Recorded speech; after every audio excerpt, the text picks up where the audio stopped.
Well, Penguin's late. Um, that's so weird. It's showing as unstable, but my OBS says the stream is fine. I guess we're okay.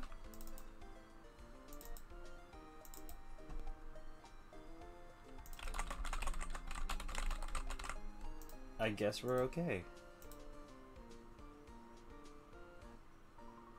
OBS hasn't said anything, and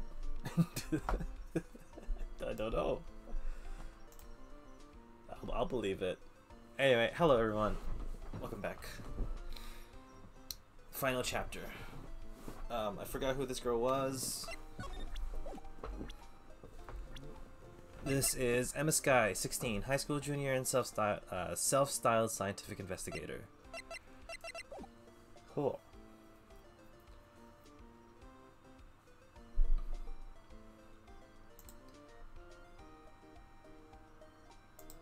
It looks fine. I don't understand why the bitrate is so bad. Maybe it's bad somewhere else? I haven't dropped the frame since I restarted my things.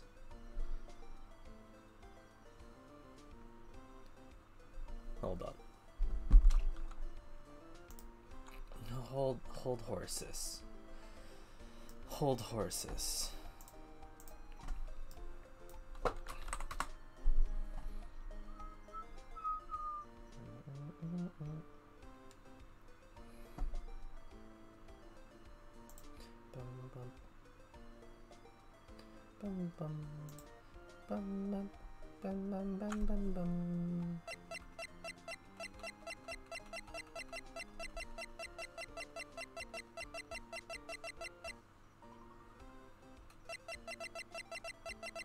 Objection due to the fact that she's best girl.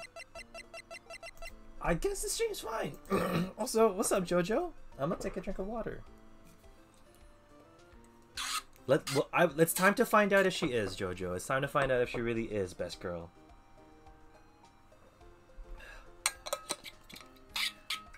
Why does she look like she has potions in her pouch? Like at the bottom there. Okay, Emma. Emma, was it? So you're a scientific investigator. Yeah, that's right. Is something wrong? No, it's just you seem kind of jumpy, or maybe just young? Young?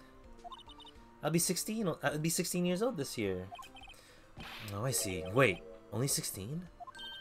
I'm set to be formally assigned to forensics in 3 more years. My work is becoming quite well known at my age, no less. So what exactly is your current position then? Well, legally speaking, I guess you'd call me an 11th grader. But I'm ready to do my job at my age, no less. Great, another future professional in training. I'm fighting monster, I'm alert. Thank you for popping by. Thank you for lurking. So, what's this about a case? You said the trial's tomorrow? My sister didn't do it. She wouldn't stab someone with a knife. She wouldn't. So, it's a murder case. I don't care if there's a witness who saw her do it. She didn't do it. I know she didn't do it. It's a scientific fact. And there's a witness.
Alright, we're switched. We were back, I think.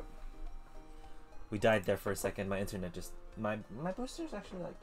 Not my booster on my arm. My Wi-Fi booster is actually just playing games. Anyway. Still, it's good to have a goal, albeit a very unusual one. I believe investigations should be done scientifically. Don't you? Yeah. I mean, I can't fault her lack of enthusiasm. If this case is handled scientifically, I'm sure my sister's name will be cleared. Your sister? I've been doing research, you know. I'm developing a new scientific method of case investigation. I'll show you. Well, I'm looking forward to it. Guess you should get down to the detention center and talk to her sister. My sister asked for Mia specifically. This Mia Fey person over a few years below her in school. So they went to the same school, huh? She always told me to go to Mia if ever I needed a defense attorney. And, well, I need one. Incidentally, Mia is a woman. Now that you mention it, I guess it is more of a woman's name than a man's. Well, it's nice of you to help your sister out like that. Also nice of you not to judge the name and guess and assume. You guys must be close. Well, actually, when she gets like she is now, I kind of hate her. Huh? But she's my only family. Your only family? What about your parents? They died in a car accident when I was little. Your face is way too happy for that. You're also... How little is little? Damn. I'm so sorry, Emma. Damn.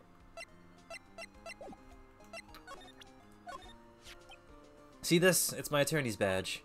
Ah, well, I've never seen a real one before. You're the first one who's actually been interested in mine, believe me. Its composition is mostly silver. The gold plating is flaking a little bit. She's analyzed it scientifically. There doesn't appear to be any corrosion due to sulfides. I'd give you $50 for it. Sorry, but it's not for sale. Okay, detention center. Feb 22 detention center. I wonder what's wrong with Emma. She got quiet all of a sudden as soon as we arrived. God, I told you I didn't want visitors. Sorry, ma'am. It's just your sister. No excuses. Or did you want to raise this year? Understood, ma'am. What is that all about? Why is she facing backward? Is she sitting on the chair like... Sorry. The fact that there's a chair... I need to bring this up. I need to bring this up. I need to bring this up. Hold on. Paint. Paint.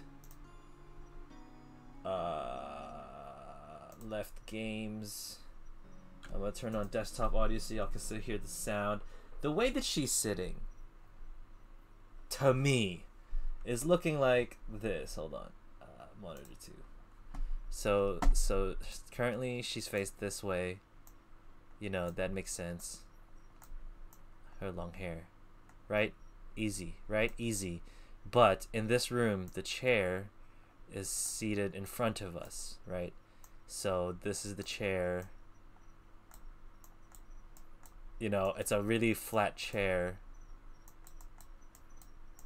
And then on the opposite side of the wall, I guess wall, is us, right? This is the back of our head. So, she's straddling the chair. She's sitting like this, which is fine, but her legs are like that on the actual chair. That's pretty clear, right? Hold on. Go back to it. Yeah. But like her back is hella straight and it looks like her arms are like positioned forward and the guard is all shocked and shit.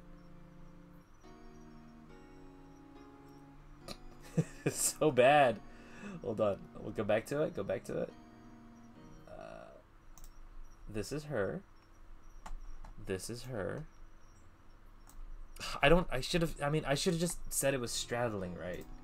Like that would have been a way clearer description. But anyway, let's just go back. Oh, her name is Lana. Okay. Hi, Lana. Funny. I seem to remember specifically telling you not to come here. Perhaps my memory is failing. Look, I didn't want to come here either, okay? But your trial's tomorrow and you still don't have a defense attorney. I'll be the one in court tomorrow. This has nothing to do with you, Emma.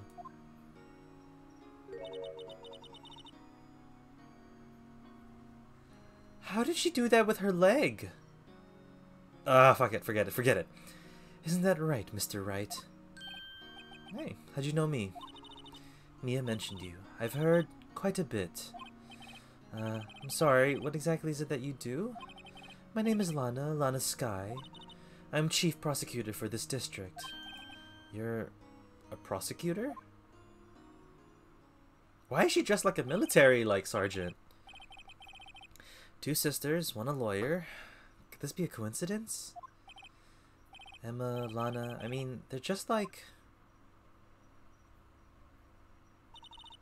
Is something wrong, Mr. Wright? There's something you should know from the start, which is, the suspect in this case has confessed to the crime. Huh? Wait, but the suspect is... me. I did it. Well, Mr. Wright? Well, why don't you begin by telling me exactly what happened? The crime took place yesterday, February 21 at 5:15. That's quite specific. It was in the witness's deposition. Excuse me. A witness clearly saw me committing the crime. My, that was a bit of bad luck, wasn't it? The crime took place in the underground parking lot at the prosecutor's office. The body was found in the trunk of my subordinate's car. The prosecutor's office, huh? In your subordinate's trunk? Classy. I was arrested on the spot, caught red-handed, as it were. Well, that's great. So who was the victim? An investigator with the police department. I suppose the correct term is detective. A detective? It better not be Gumshoe. No, because she talked to Gumshoe already. Gumshoe's alive. Death was, due to a loss of blood. He was stabbed once in the stomach. By you? Death wasn't immediate, but the wound was fatal. I see. Allow me to repeat myself, Mr. Wright. The victim was a detective. You know what that means, don't you? Uh-oh. What, Mr. Wright? What does it mean? Well, it means the police department will consider it a matter of pride to have me found guilty. They'll use any means at their disposal to do so. This case gets worse and worse with everything I've learned.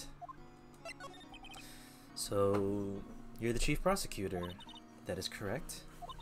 I'm responsible for overseeing every trial handled by prosecutors in this district. I make sure the prosecutors have what they need to do the job and manage every aspect. Those are my responsibilities in a nutshell. That's an awfully large nutshell. Still, I'm a little surprised. I would think you'd recognize the district's chief prosecutor, Mr. Wright. Huh? In fact, it seems impossible you wouldn't. She's really... Okay. Lana, what happened with your hand? Oh, this? Oh, interesting. I cut myself by accident when I stabbed him, that is. Huh? I'm not very good at being a criminal, I suppose. How am I supposed to defend this?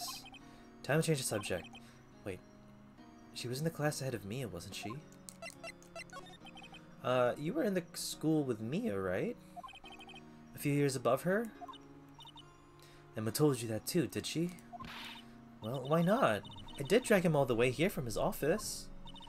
Although it seems he has very little in common with Mia. Hey, it was in law school. I was in my 3rd year and she was auditing the class. She was different than the other students. Different? She was strong.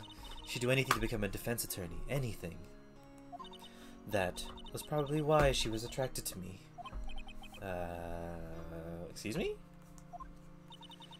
Intellectually attracted, Lana was top of her class in school. I was the best there was. Oh. I'm doing pretty good in school too, by the way. It sounds a bit different when Emma says it. Well, Mr. Wright. Excuse me? As you can plainly see, I'm admitting my guilt. I think it's safe to say that there's no way you can take this case. None. But Lana... Svetlana? Why are you doing this to me? You never think of anyone but yourself. I know you didn't do it, Lana. I know. So, how can you say you did?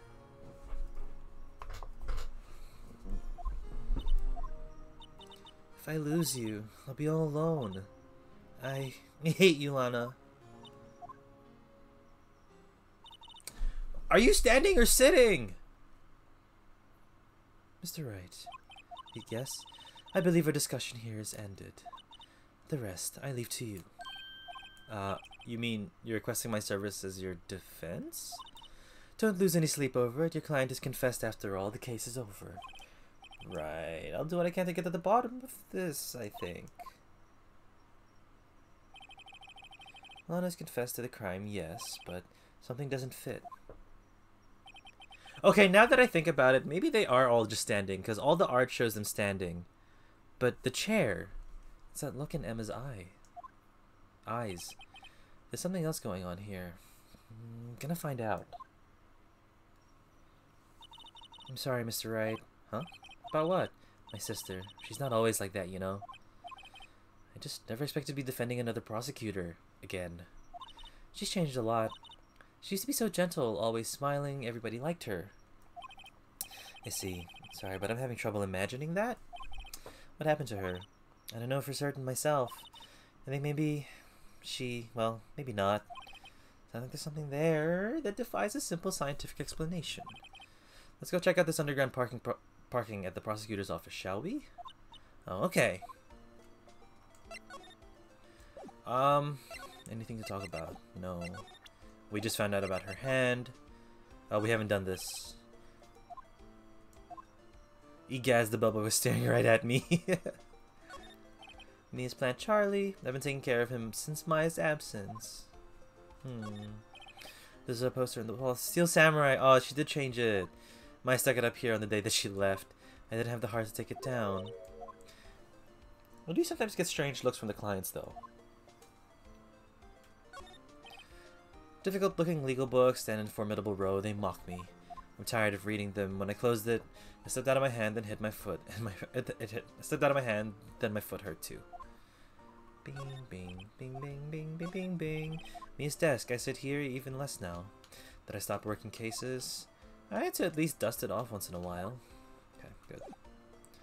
I do want to move back to the detention center. I do want to examine just cause.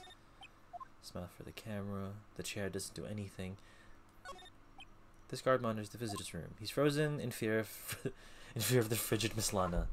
I'm feeling a bit chilly myself. I'm gonna turn on the lights.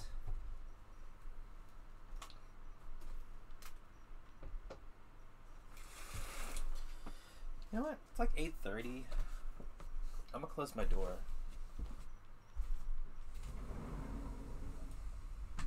I have sealed my fate for the night. It is going to be warm. Warm. I live in I'm currently, my room in my house is a cabin, so it's very hot. Because I have to keep everything closed in the summer so the bugs don't come in. Alright, let's move. February 22, prosecutor's office, underground parking lot. It's a fancy looking parking lot. At least the art style makes it look nice. So this is the lot where it all happened. Looks like they're still investigating. Funny that, my first visit to the prosecutor's office should be like this. Hey everyone, keep up the good work! Hey, what are you thinking? Well, they're going to be my co-workers 3 years from now after all. No harm in saying hello. Actually, there is. You know attorneys aren't supposed to examine crime scenes. Ah, illegal! We've been doing illegal shit this whole time! Okay, so I've been making TikToks, and I've been posting it on TikTok as well. Well, obviously. And I have one that's like, I'm not 100% sure about, but it's like an illegal one. I had 2 TikToks to make out of this. 20 mins. Illegal. Illegal. And then straddle chair. Cool. Cool. I gotta start making notes now so it's a lot easier instead of fucking having to scrub through the entire stream. Yeah. Okay, we've done illegal shit. I'm not trying to stand out too much here, see? Hey there. You expecting to go unnoticed here, partner? Partner? Oh, fuck. What do we have here? Looks like a bat. Good girl. How does Arthur's voice sound? Good. Dutch. Looks like Bambina got loose from the ranch and is up to no good. Folks gotta learn to keep their doggies tied down, partner. Mr. Marshall? You know, this is kind of a lot. Marshall looks more like a sheriff to me. Looky here, Bambina. I know how you feel. But this is my gang's gold strike, see? Strike? This is our claim to our territory. With a motherload of evidence. You're fixing to mess with what's ours. You'll regret it. You'll regret it, partner. You know, dreams, the cacti in the desert dream. You want to? What's this guy talking about? You head along home now. Happy trails, Bambina. Bambina. He dropped the wallet. Was that hombre a friend of yours? Oh, kind of. Sort of. Yeah, he's a detective. Who thinks he's a sheriff? From the Wild West, it seems. Beep, beep, beep, beep, beep. What's this? A wallet. Excuse me, officer. Wait, what are you doing, Mr. Wright? What am I doing? I just found this wallet, so I'm handing it over to the police. I don't believe it. This is real basic. Anything at a crime scene is evidence. Let's be scientific about this, please. Just put it in your pocket. How is that scientific? It sounds like theft to me. This is illegal. 22 minutes. More illegal shit. Illegal. Wallet hastily stuffed into pocket. A foldable wallet found at a crime scene. There seems to be something inside. Can we not investigate it? I'm called to duty already. At my tender age. Here, I'll teach you the trick to examining evidence in detail, okay? By the way, her eyes are sparkling. I can tell. She's been waiting for this. Okay, now, look at the court record.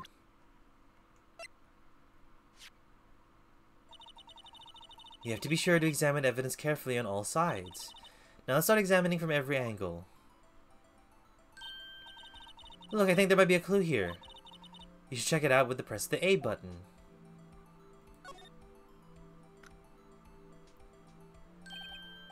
This is an ID card. Sergeant Bruce Goodman, ID number 5842189. See, well, isn't scientific investigation useful? So far, so good. I guess, though, I don't see what science has to do with this. Goodman's ID added to the court record. Let's be sure to examine every piece of evidence we find. Guess I've got to be on my toes from now on. Oh, everything. This is where the cars leave there a lot. The arrow on the ground makes it look more like an entrance. What are you talking about? It's plainly an exit. Well, maybe it's both. Kind of a dual purpose. The theory of relativity. What? I've got to write this down. Hey, Mr. Wright. Maybe you know, was Mr. Relativity German, or was he British? Mr. Relativity? Are you sure that was a name? No clues. Look, a door. This must mean something. I'm not sure that door means anything. I'm not sure that doors mean anything. No, it won't open. A mysterious lock. I fail to see what's mysterious about it. Mr. Wright, you need to learn to enjoy life more. Let's finish our investigation, shall we? A ladder. Ah, a ladder. That's a step ladder. What's the difference in scientific terms, please? Scientific, huh? Look at the basic nature of things, Mr. Wright. Oh, this seems so horribly familiar somehow. Here's a phone. Let's see if it works. Hey, don't touch stuff. We don't need to be touching. I can't hear anything. My ears. No, my ears. Maybe it's due to the barometric pressure. What is she babbling about? Hey, what did you just say? See, you can hear just fine. The phone's broken. We're not gonna note that down? This wall's in our way. It's got a faucet for water. Wait, I know. This wall is merely a facade hiding the truth. This is no wall, but a water tank. I fail to see how it makes any difference either way. An oil drum looks like it's filled with water. It's heavy, I can't even budge it. The drum over here is on its side. Wait, I know, I'll hide here and just do a stakeout. I think you'll probably just get arrested. In fact, you may not even have to hide in the drum to get arrested. What? I'm not suspicious. I feel like that's everything?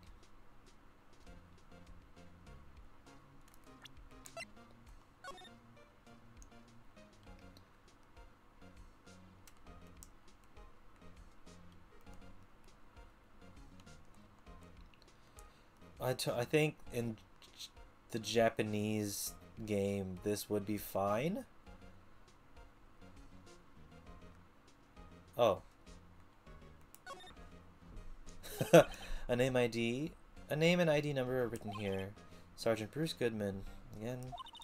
I wonder why they only use numbers for IDs. What else would they use? Letters, silly. They're the reason why we have written language in the first place. True. Sergeant Bruce Goodman. ID YABD. Ya bad ab. See? Wouldn't that be better? Ya bad ab? Well, it does have a certain ring to it. Exactly my point. It doesn't take much to amuse her, does it? Okay.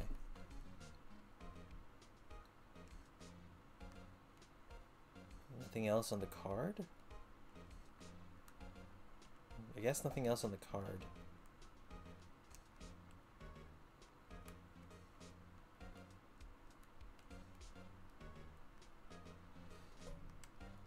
This feels so weird to play with. Okay, anyway.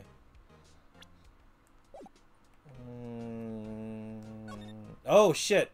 We could slide! I didn't see that! Alright. Is it a phone?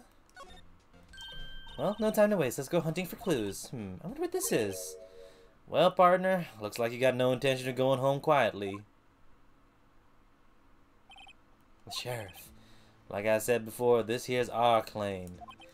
You'd best mosey along unless you're fixing to bite the bullet. God, scary. Could you just tell us one thing? Who owns that car?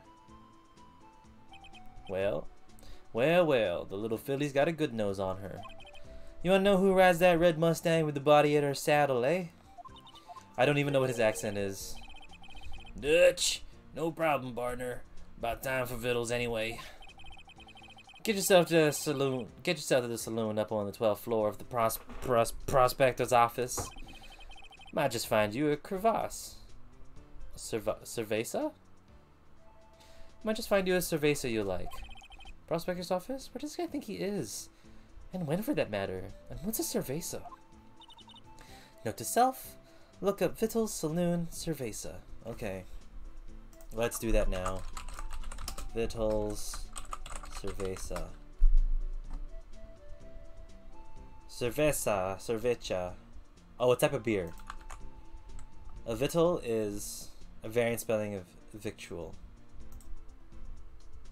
Food? Like vitals? Vattles? Supplies of food. Now chiefly used playfully to evoke the supposed language of cowboys. The vendor sold souvenirs and knickknacks and all manners of vitals. So, vitals and cerveza. Cerveza. Maybe we should check out room 1202, the High Prosecutor's office.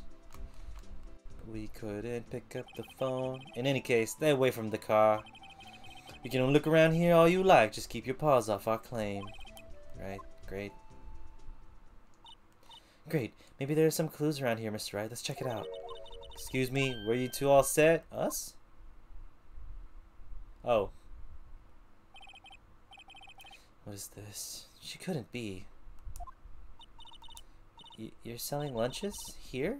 This is a crime scene. Hello. Half and half, was it? Oh, thanks. And you, sir. Yeah? Some crunchy goodness coming at you? Thanks. Interesting way of doing business. This area is off limits to anyone without clearance. Especially passers-by. Or are you officers? No, but you don't exactly look like a type to have a clearance. Well, that's hardly a way to greet someone. Even if my days as the cough-up queen are over. Cough-up? Huh? You know, I'm feeling kind of full. Maybe I'll pass on lunch. I'm quite connected to this case, you see. The images are burning to my eyes, you might say. Yeah, all the sordid secrets. Secrets? Dear me, you are a slow one, aren't you? I'm referring to the murder. The stabbing of that detective. What? A witness clearly saw me committing the crime. You mean you're the witness my sister was talking about? Please, cough up queen. Sorry, please, cough up queen. Tell us what happened. The name's Angel Star, don't you go forgetting it. Or before you know it, I'll have you whimpering at my heels. Yes, ma'am. Yep, she means it. I would like to examine still. Oh, they won't let me do it anymore. We can't move anymore. Alright. Alright. Somehow I knew. Yesterday was a day of destiny. I knew something was going to happen. Just like I know that the daily special on Friday every week is salmon. Destiny? Was yesterday special for some reason? You're a defense attorney, right? You should know then. You should know the foul misdeeds of the evil ones who haunt this den of iniquity. Evil ones? Prosecutors. They have no qualms at all about blackening the name of innocence. And yesterday they paid homage to the most evil one of all. They gave an award for King Prosecutors. What a farce. So she's saying there was some sort of prosecutors convention yesterday. I was almost compelled to lace their lunches with something foul. Do you have a personal grievance against prosecutors or something? Or is there some kind of scientific evidence of this, evil?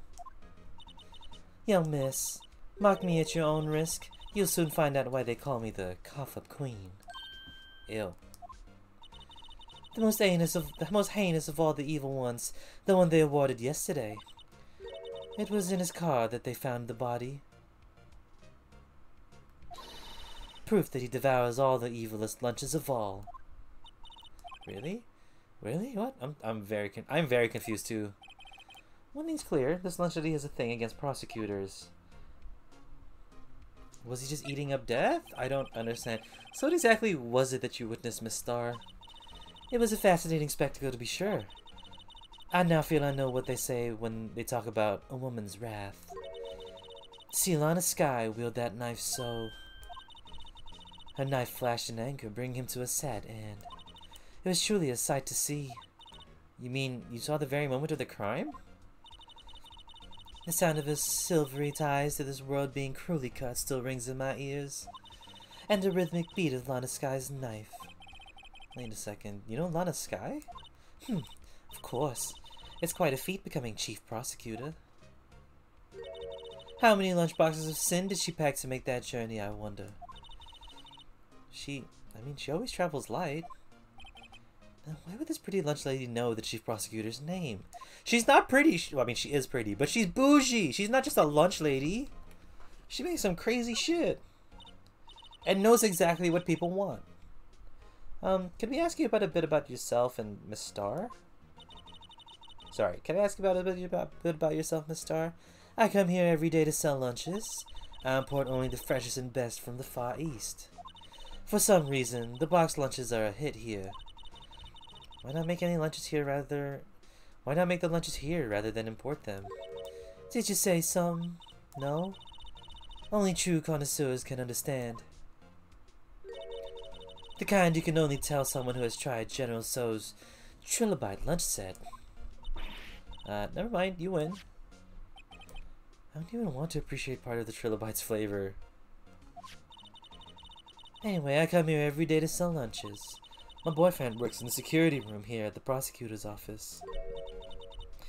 Your boyfriend? See the security room over there? The glass-walled booth? I sell my lunches, and since I'm here anyway, I drop in to see him. Since you're here anyway, I guess selling lunches is more important than romance. It's your job, that makes sense. So to scientifically analyze the data available so far, you, Miss Starr, are a lunch vendor with an ulterior motive for coming here. Useful analysis? Not. Did you have bad experience with the prosecutor, Miss Starr? I sense some hostility. Hostility? Ha, perhaps. Prosecutors are all alike, and the bigger they get, the worse they smell. Kind of like 10-day-old clams in the chowder. I wonder if Miss Starr was involved in some sort of legal trouble in the past. That'd be a sure cause of food poisoning, scientifically speaking, of course. I mean, now you're talking Cough-Up Queen. I thought she was just a lunch vendor, but now I'm not so sure. Murderer, she is. Murderer. About this card. Lunchland vendors only accept cash, no cards. Especially not a card belonging to someone else. No, no, this isn't a credit card. It's an ID card. It belongs to a detective. And you're showing this to me, the lunch lady? Why? That's like showing a fine honey-eyed... Sorry?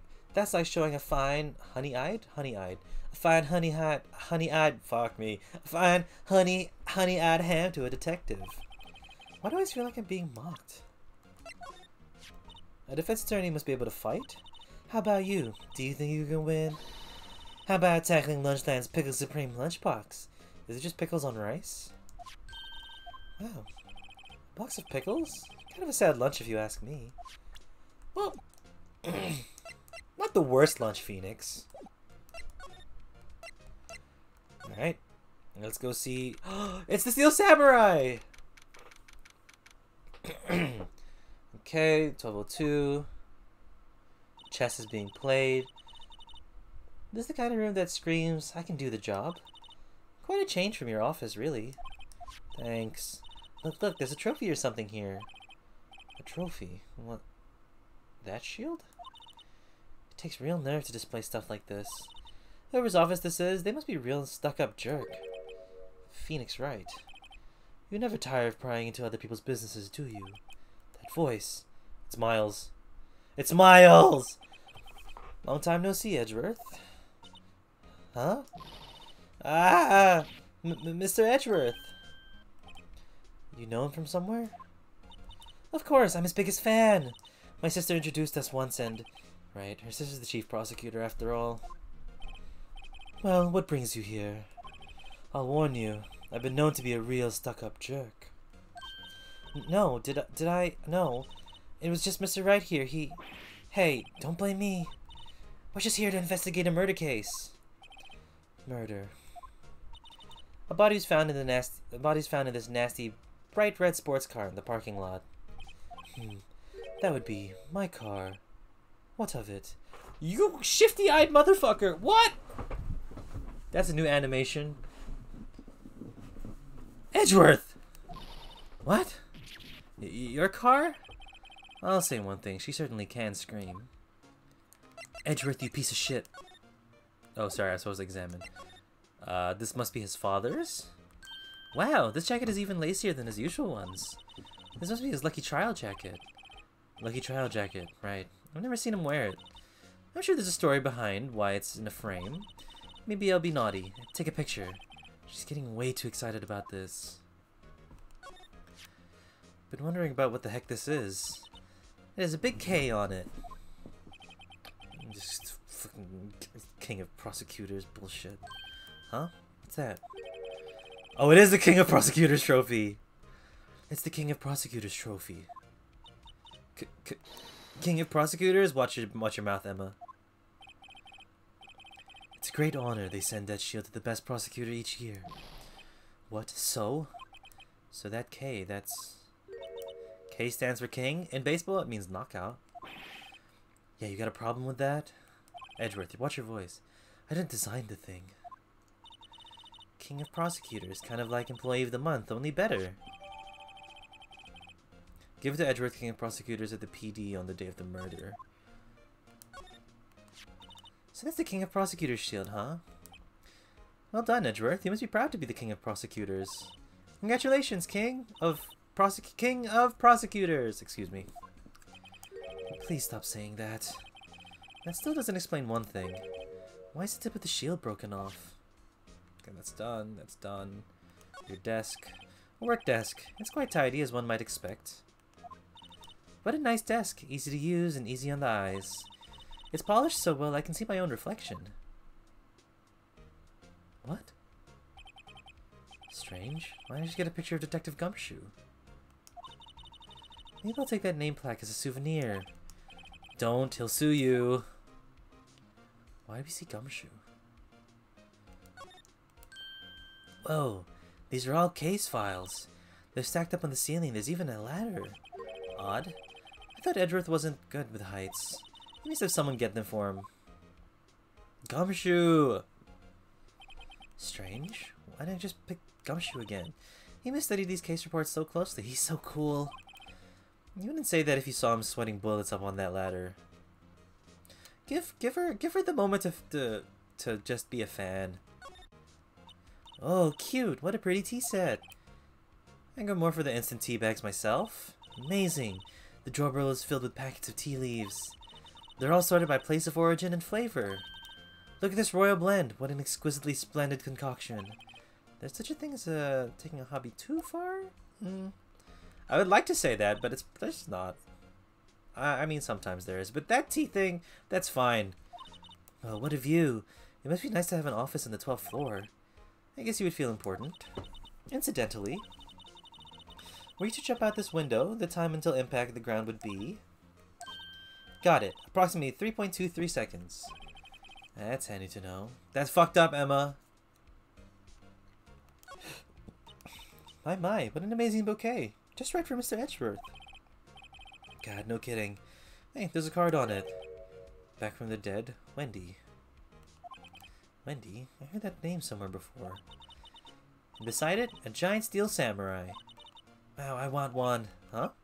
There's something written in the bottom of his foot. Between a rock and a hard place, Wendy. Wendy? Is she Mr. Edgeworth's fiancée? Emma! Between a rock and a hard place, Wendy. I don't think so.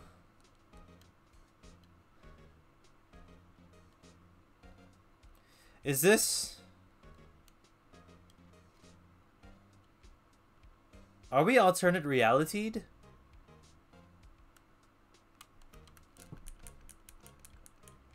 Why would we have moved into an alternate reality? I know weird shit can happen. Weird paranormal things can happen with this game. Because they believe in spirit mediums. And spirit mediums are a legit source for the police to check on who killed who. Right? Like they didn't crush the name of the police. They crushed the name of the Fae mother because she's the fraud, not the police going to a medium. So are we in like a weird alternate reality? Hey, a chessboard. I was about to say cheese board. I'm not too up on my chess, but it looks like blue's in a bit of a tight spot. The red knights have surrounded the blue pawn. Huh? Those horses are mounted knights. Their swords have the really sharp edges. And check out that poor pawn. His head is kind of spiky.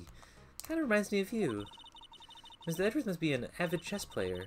What's wrong, Mr. Wright? Edges surrounding a pawn with spiky hair. Nah, it's nothing. It's something! He wants to kill you still! Okay, anyway, let's talk back to Edgy Boy.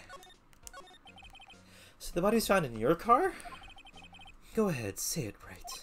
You think I did it, don't you? After you went through all the trouble to help me last year, no less? Last year? I guess we did it in December. Yeah, that's fair. No, we don't think you did it. I mean, it was my sister who stabbed him. Wait. No, she didn't do that, I mean. Wait. So you're the chief prosecutor's little sister, then? Yes, sir. Emma Skye. It's nice to meet you again. And that didn't sound forced at all. Now I remember. You've really grown. I'll admit it was a surprise for me, too. To think that my own car would become the scene of a murder. More surprising still, I'm being forced to prove my superior's guilt. Oh, what? Whoa! I can understand. Wait, what? What did you say? Anna Skye is the chief prosecutor, the top prosecutor in the district.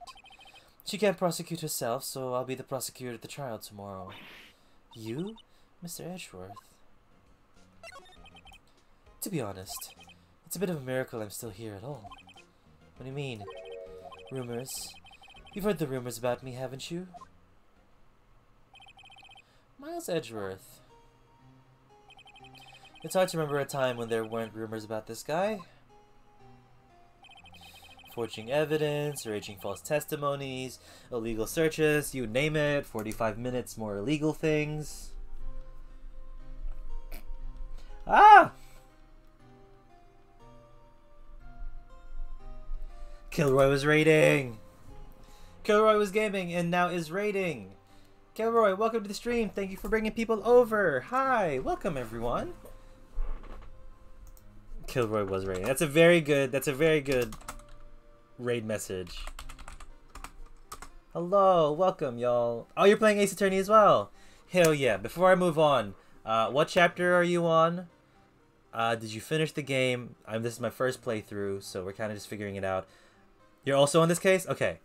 Perfect. I won't go forward unless you're way ahead. I just don't want to spoil you guys for it. I do understand this is a very story-based game. Spoilers are very rough on it.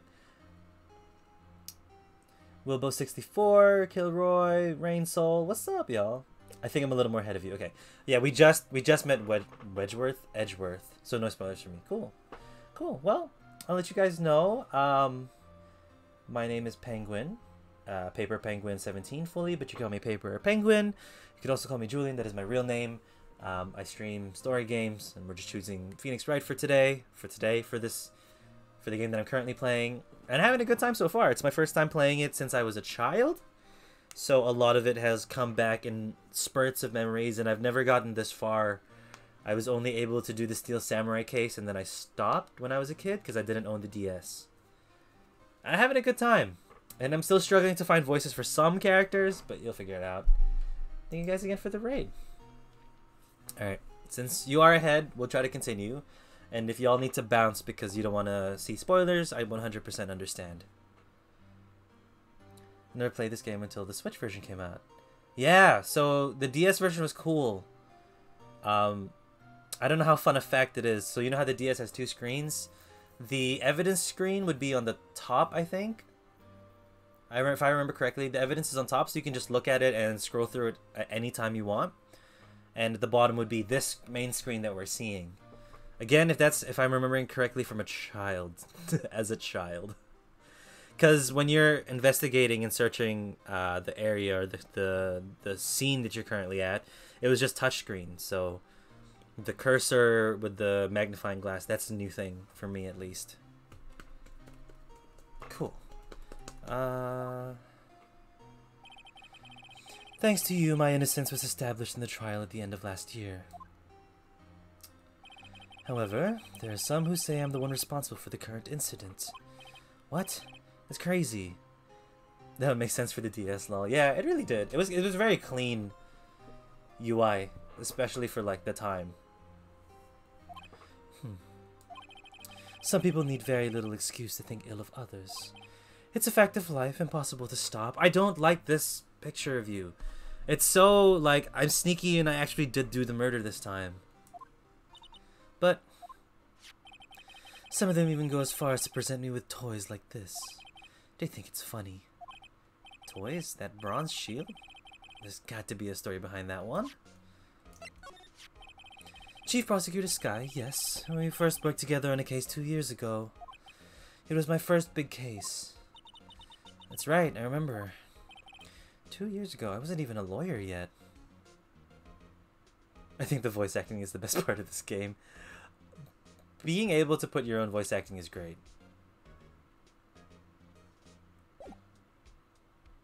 But also, yeah, the hold it, the objections, mwah.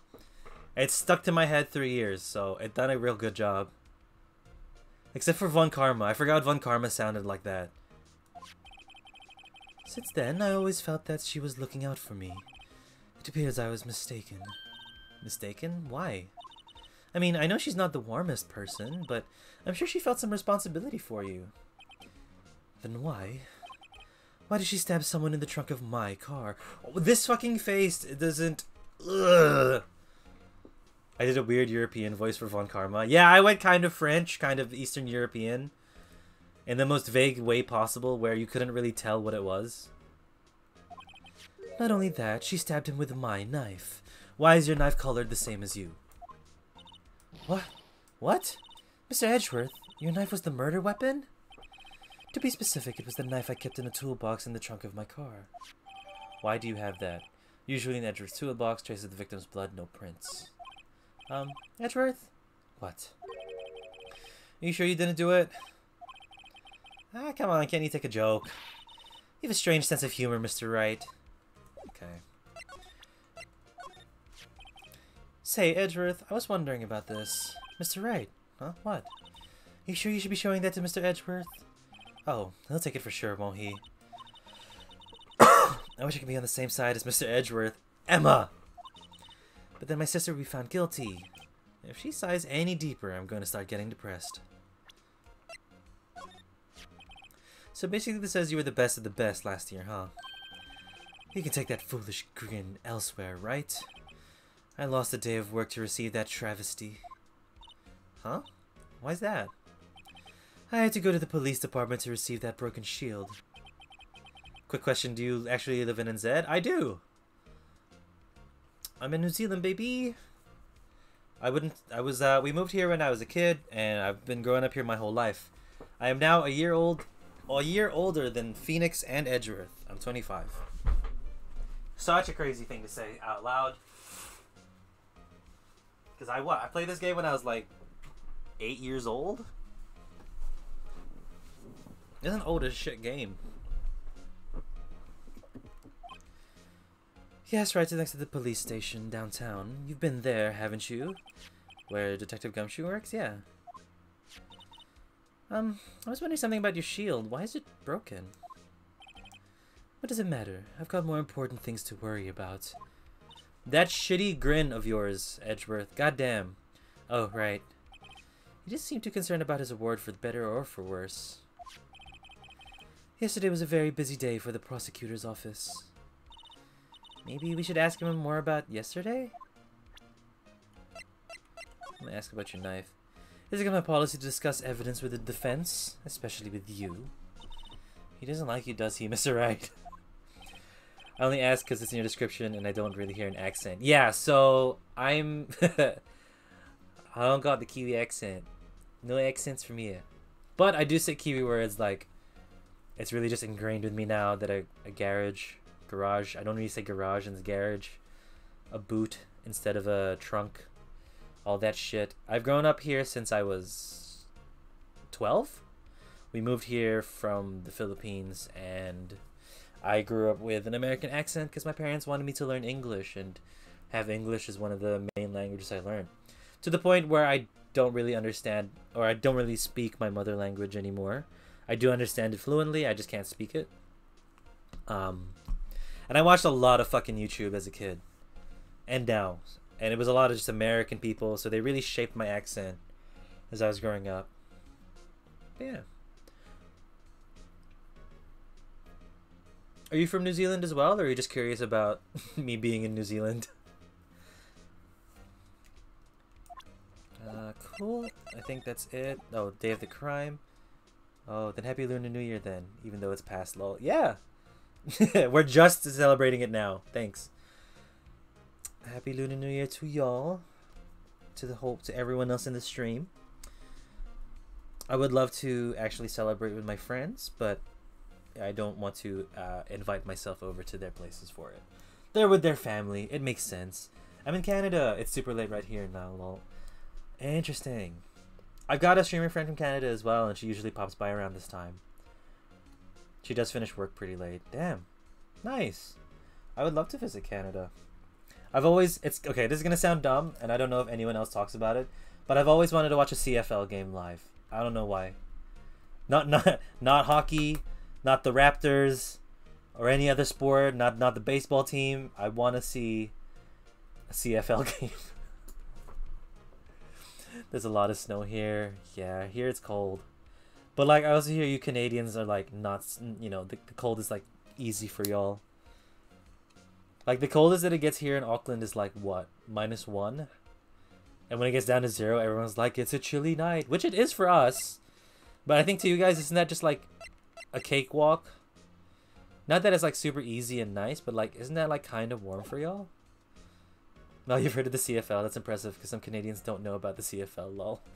Hi, Rika. Speaking of which, Canadian friend, hello. Welcome. Welcome back from work, I'm assuming.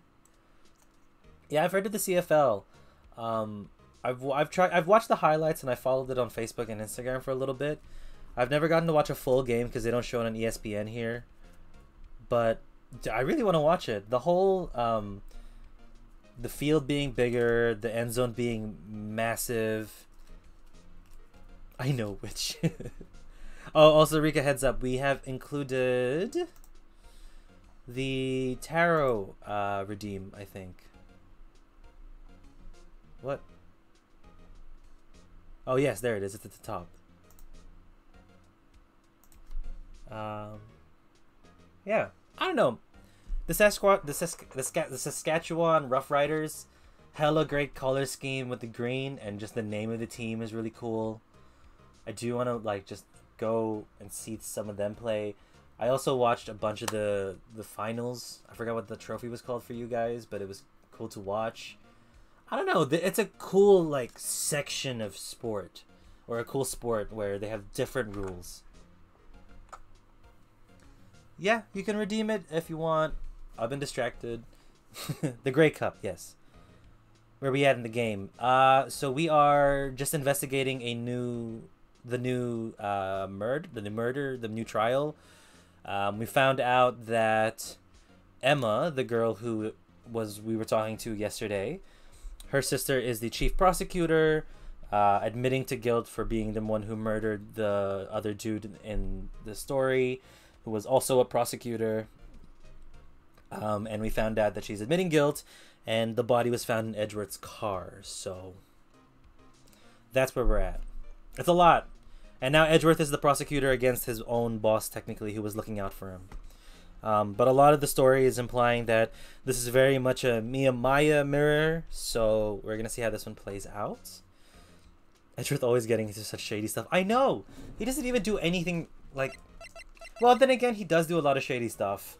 I have 3 clips that I can make a TikTok later about all the illegal shit that we do in this game. Too much. Could you tell me more about yesterday, the day of the murder? Yesterday was the annual cleaning day at the prosecutor's office. Cleaning day? Working with the police department, so we sort out and file all evidence for solved cases. We call it evidence transferal. Wiping your hands off old cases, in other words. Oh, and another thing. A ceremony was held at the police department. Okay, let me know when is a part where we're just gathering evidence and I'll redeem. Eating a sandwich now. I mean, you can probably just finish eating your sandwich and we can do it. We are in a pretty good spot at the moment. Very, like, able to pause. And that's when you got the shield. I was at the police department yesterday afternoon. I got back here at 5:12. That's very precise. 3 minutes after before the murder.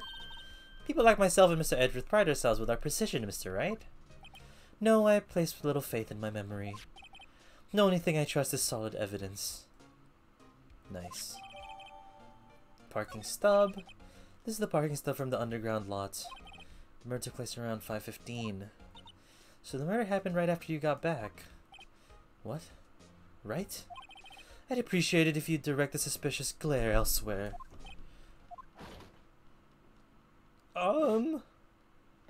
Excuse me, but Mr. Edgeworth, anywhere on the premise? Is he here? I'm Edgeworth. What is it? I'm here, sir, at the request of the chief, sir. I've got your report, sir. Report? What? Did you find new evidence in the case against Chief Prosecutor Skye? I don't like the way this conversation is going at all. Skye, sir? No, sir. No name of that kind, sir. Not in this report, sir. I think I just heard Edgeworth's lid blow. Mr. Edgeworth's lid isn't on very tight, is it? I made clear requests to the police department, did I not? I need to focus on the trial tomorrow, so don't bring me anything unrelated. Sir, but sir! I'm just following orders, sir. They told me to bring this to you. I wasn't aware of the particulars of your arrangement with us, sir. Give me your name. Yes, it's, sir, it's Meekins, sir. Officer Meekins. Funny how else did a goofy voice is this officer too. Just look at the way he's shaped. And his face is very, like, it's a goof voice. Didn't realize this is what became off the drive-thru Simpson. Right. Officer Meekins, take your reports and leave. And good luck with that raise next month. No! Stop ruining the police officers' raises! But sir, I didn't know. Ooh. Poor guy. Looks like he was absent on the day they gave out brains and... Wow! Phoenix! You piece of shit. Gave out brains and good luck. We're gonna have to talk to Meekins at some point. They didn't make art for him for nothing. Right. Yes, sir. Gosh, shit, he caught me off guard. As you can see, I'm busy. You may leave now. Let's do what he says, Mr. Wright. Emma! The victim was a detective for the same department as the patrolman just now. Go down to the police department. You can ask more. Reminds me of the episode in Kim Possible. Which episode? Thanks. He seems to have finally calmed down at least. When Kim meets the mean girl's sister. Ah! Wait, like the cheerleader's sister? Okay, no, I might just be not remembering shit. I haven't seen Kim Possible in so long. Alright, thank you, Mr. Edgeworth. The mean cheerleader. Is it cheerleader, like, was the sister stupid? Or, like, portrayed as dumb? Underground parking lot. Yeah, we can't move. Okay. Just gonna check here if there's anything. Nothing. But yes, I should be heading to bed. Enjoy the rest of this case. I hope to catch you next time. Time zone differences aside.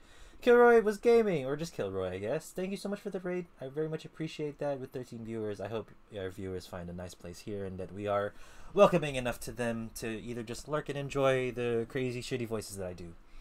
Have a good sleep, good night, and thank you again. Oh, and thank you for the follow. I appreciate. And thank you, Rika, again for being the mod that is, you know, on point and actually does stuff. What a cute follow notification. I know! I've had it since I started streaming and never need to change it. I think it's perfect. Alright. Glit. Actually, maybe I should go for a follow too. I'll follow you back. I want to see where you're at for the stream. Oh, and my thing is broken. Okay, give me a sec. I'll follow later. Let me just fix my shit. Ah! Thanks. Thanks for hanging out. Have a good sleep.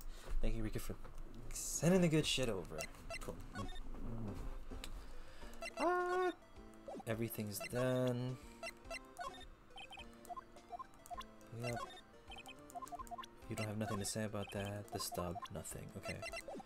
Easy. Also, yeah, Rika, now's a good time for the 3-card read if you want. Unless you're not done with your sandwich yet, which, fair enough.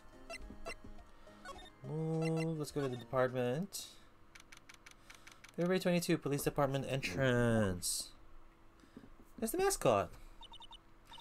Ooh, we're finally here. Why would they put police departments so far away from the prosecutor's office? Beats me. That took almost 30 minutes by taxi, and traffic wasn't even that bad. The police department, huh? Only ever been to the criminal affairs next door. Hold on, what's that? It's the, mascot. Disturbing? Why does it undulate like that? Oh wait, I know. This is Blue Badger. They're trying to make him the police mascot. Wow, Mr. Wright, you sure know a lot about the police. Still, he does seem familiar somehow. Forget the Blue Badger. Who's that next to him? Someone appears to be dancing with the Blue Badger? Uh-oh, he noticed me. He sure is running over here fast. Hey, pal, what are you doing here? That's my line, Detective Gumshoe. Specifically, why were you dancing over there? Love that thing is both cute and creepy. Yeah, that thing could, like, make or break a childhood. By like, oh, I remember my cute toy, so cute, so fun. Or scarred for life, not ready yet. Is washroom time. Be right back. Alright, cool. What? Well, at least he doesn't seem to be busy. This is our chance to get information. Hey, I'll have you know I'm a very busy man, pal.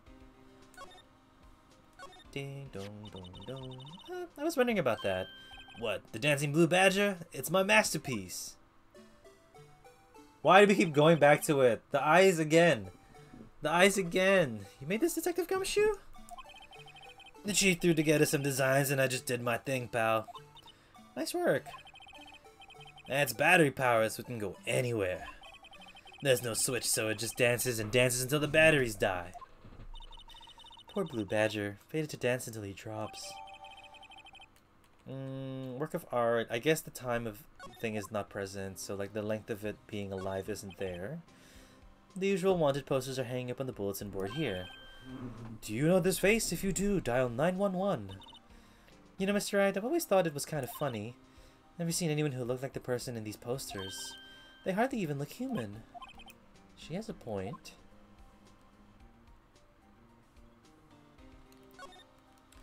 I always get excited when I see the police station. Why is that? It just feels like I've jumped into a movie. Huh? You know, with all the police and criminals. Well, I don't know if this is all that exciting. Sure it is. Look at those two officers over there. They're probably talking about the latest bust. Funny. I thought they were talking about the weather. The detectives in there look pretty busy. Just imagine right now. Behind those doors, a police drama in action. Somehow the thought fails to excite me. Look, the patrolman is saluting the other guy. He must be a detective. And then I said, hey, do that. Your soup will get cold, buddy. That's hilarious, sir. I laughed so hard I cried. I guess he wasn't saluting. He was wiping his tears from his eyes. They make a good pair. And then the car. Mr. Wright, do you know why patrol cars are painted black and white? No idea. Why? Well, I think they're designed after a panda. Panda? Not that I have scientific proof. It's just a theory. Do you mind me asking how you came up with that theory? It was when I was on a school trip. I saw a patrol car and it came to me. We had just been at the zoo, see? What about zebras? Or do they not have it at the zoo of yours? Okay, that looks like to be everything. A campaign? The banner here is announcing the crime-fighting campaign. Nice slogan. I wonder if they'd be selling any fingerprint sets. Fingerprinting sets. I don't think it's that kind of campaign. What family wouldn't want a set at home? It's good for finding out who snuck into the cookie jar. I think most families can figure that out without the extra help.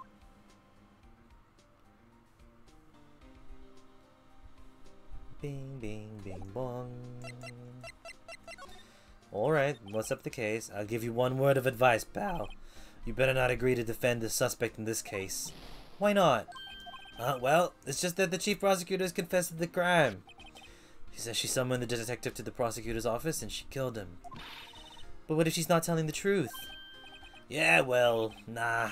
Come on, pal, there's plenty of evidence against her. But what if the evidence is faked? Hey, pal, can I speak to you for a second? Huh? Me? Why is this little girl so peeved at me? She's a relative of the suspect. She's Lanaskai's sister. Whoa, the chief prosecutor's little sister! Just please investigate this carefully, okay? Scientifically. Yes, sir! Oh, boy, the way. Oh, by the way, you might want to keep your voices down. You don't want to be overheard using words like faked. Huh? It's a sensitive issue with us these days. So, what are you doing here, Detective Gumshoe? Me? Well, nothing really. They kicked me out the criminal affairs. Detective Gumshoe, what did you do? Detective, what did you do this time? What do you mean this time? Then what happened? I know things are busy right now. I mean, with my sister's case and all. It's true. We've never had a chief prosecutor murder anyone before. Only the highest ranked people are being let into the criminal affairs now. The lowest ranking guy in there is our chief of detectives. They're not letting any of us rank and file detectives in it at all. None of you? I know this is an important trial, but isn't that a little odd? So anyway, I thought I'd spend the day getting the badger dance down pat. Isn't there anything else you could be doing? The chief of police is directing this investigation, pal. And Officer Marshall was assigned to the underground parking lot. Officer Marshall? Now that I think about it, Emma did seem to know the Marshall guy. A patrolman in charge of the crime scene. It's unheard of, pal. Cool. I would like to show you this. Hey, that's it! That's the King of Prosecutors award that Mr. Edgeworth got yesterday. Were you at the award ceremony as well, Detective? Boop. Bloop. Of course, pal, I got an award for diligence myself. Congratulations. I was wondering why is this award a shield? Why is it broken? Oh, there's a reason. I'll tell you what it is later. Apparently he's forgotten. But I was proud of Mr. Edgeworth for winning that award. Even with all the naysayers in the prosecutor's office. Naysayers? Must be because of the rumors. Found in Mr. Edgeworth's car, stabbed with Mr. Edgeworth's knife, huh? What would you drive Chief Prosecutor Sky to do such a thing? Wait, I mean, sure, of course, someone else really did it. Someone who must have had a grudge against Mr. Edgeworth. The car and the knife do seem a little too well organized to be a coincidence. Poor Mr. Edgeworth, what could have happened? We have to find out a little more about what's going on with Edgeworth. Oh, okay. So it is just both tied together. That's fine. Let's see if you know anything about Goodman. Detective Gumshoe, what can you tell me about this? Oh, hey, pal. This is a detective's ID card. You can't just keep that. You have to turn it into the police. So people like you, they get me into so much trouble all the times. Meaning Detective Gumshoe must drop his card a lot. Let's see. Bruce Goodman. Goodman? Sounds familiar. Nah, my mistake. But didn't you work? Nah, whoa, now I remember. Bruce Goodman, he's the victim. That's what I thought. Can you just tell us more, Detective Gumshoe? Oh, sorry, I did not mean to go back into the Goodman file. Tell me more about the Blue Badger. I have to keep my mouth shut on that one. Okay. Thank you, Gumshoe. So this card belonged to the victim? He was a detective like myself. Detective Bruce Goodman. Don't you think it's strange? I mean, why would the victim's ID card be lying on the ground where we found it? Well, Detective Goodman should have been at the police department yesterday. There was an evidence transfer for a case he handled 2 years ago. Evidence transfer? Mr. Edgeworth mentioned that too. But Detective Goodman was killed at the prosecutor's office. Well, that's the thing. It's hard to say this, but word is that Chief Prosecutor Sky called him out there to the parking lot. And Lana's confessing as much. Interesting. He's in a tough spot again. Again? Yeah, Edgeworth has not had the easiest life so far, let's be honest. Well, it all started with the murder of that defense attorney, Hammond. But Mr. Edgeworth is found innocent. Listen, pal, there have always been rumors about Mr. Edgeworth. Forging evidence, making deals with witnesses. Nothing outright, but there were always whispered rumors. Ever since he was accused of murder, no one's whispering. They're practically shouting. But there's no evidence against him. Well, Mr. Edgeworth has always had unusually strong ties to the department higher-ups. So only natural that people would be suspicious. I had no idea who was under the gun. Anyway, this latest case has started a new rumor. People say the only reason he took this case is because he's aiming for the chief prosecutor position himself. What? But I know the truth, pal. Nobody wants to be the one who has to prosecute the chief prosecutor. Mr. Edgeworth is biting the bullet on this one. He's doing this for all of us. And that's all I know about that. I'm not officially on the case, you know. Thank you. Why aren't you handling the case, Detective? We met the guy who is. That was his name. We met the guy who is. What was his name? The guy in the parking lot? That'd be Officer Marshall. He was appointed directly by the chief of police. Officer Marshall. Is he some kind of Wild West sheriff or something? No, Jake Marshall's just a regular officer. From West LA. For a moment there, I wasn't sure. Look, pal, let me try to make things a little easier for you. Show them this, and they'll let you examine the crime scene, maybe. Received from Gumshoe, always Bear to investigate. Allows Bear to investigate the crime scene. I'll be surprised if this gets us anywhere. Just act you're supposed to be there, and nobody will look at you twice, pal. Thank you, Detective. Cool. Cool, easy. Looks like the investigation's still going. I have to be getting back to the shop. Sorry, looks like I'll be stuck in this pit till the sun sleeps. I'll see you in my dreams tonight then, baby. Oh, still here? Hello. Why the surprised looks? Didn't I mention? I've got a boyfriend in criminal affairs too. What happened to the security guard?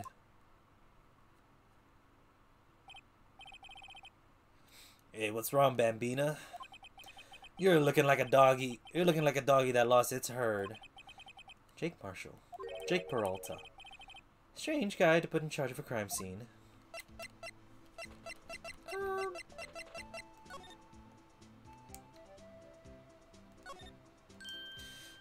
If you want to take a closer look, you have to deal with me first, partner.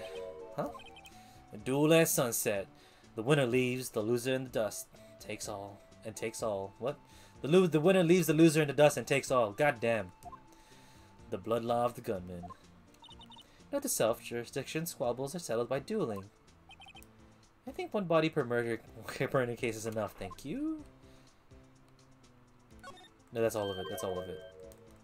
Until we show him the thing. I was just curious. Okay. There's something I wanted to ask you.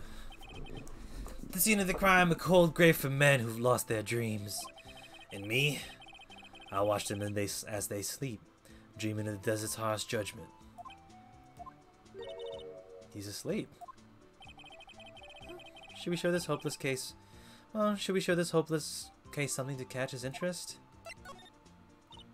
There's something I wanted to ask you. The scene of the crime, the cold, yep, cool. Cool. Good. We did not miss anything by just presenting this straight away. Would you mind reading this for me? What's this? I warn you, fan letters to me go right to the spittoon. A letter of introduction from Detective Gumshoe. Maybe investigate? Gumshoe. That old cowdog. Cowdog? Cowdog? He holding a birthday party or something? Huh? Look, where it should say letter of introduction says, it says invitation. Ah, I think he just miswrote it. Wait, why am I getting all defensive here? No worries, this proves it's from Detective Gumshoe better than a blood test. I guess I better let you in then. Thank you, Officer Marshall. That's right, he's a patrolman, not a detective. Which reminds me. Hey, wait a sec. Isn't a crime scene supposed to be handled by a detective or higher? Well, folks, the clues are calling. Welcome to our ghost track. Be like the settler, strike out for lands unknown. Manifest destiny. Let's have a hootenanny. I think I like that better. Note to self, police investigations are like settling land. Well, Mr. Wright, what do you say? I say we won't be needing this anymore. Detective Gumshoe's letter of introduction crumpled and discarded. Awesome. Let's talk. Awesome. Sorry, let's examine. Bing, bing, bing, bong, bong. Bing, bing, bong, bing, bong, bing, bing, bong. This looks like a cell phone. Scientific analysis would suggest it belonged to the victim. I can't think of anyone else it could belong to. What's so scientific about that? Should we check it out? Alright, let's check it out. Okay, just take control of the game for me, that's alright.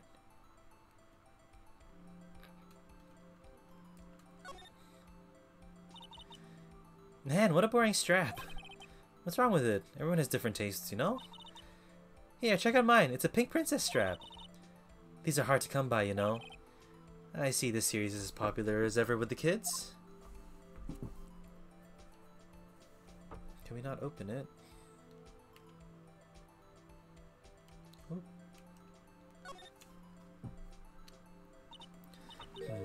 This one's still on the redial screen. Redial? Mr. Wright, most phones keep a record of all the calls you've made and received. You just press the blue button and display the last number you called. Convenient, isn't it? I'm surprised you didn't know about it. Sorry to disappoint you, but even I know about things like redial. Huh? Oh, I'm sorry. It's just, you never know with people from your generation. Are they calling out people who play this in the future, or was that actually written into the game originally? Because, oh boy. Who doesn't know the redial? Whatever, let's check out this phone.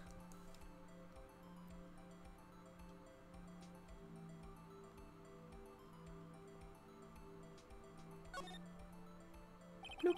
Now to see the owner of the phone's last called. Note to self, a defense attorney doesn't think first, he just pushes the button. Beep.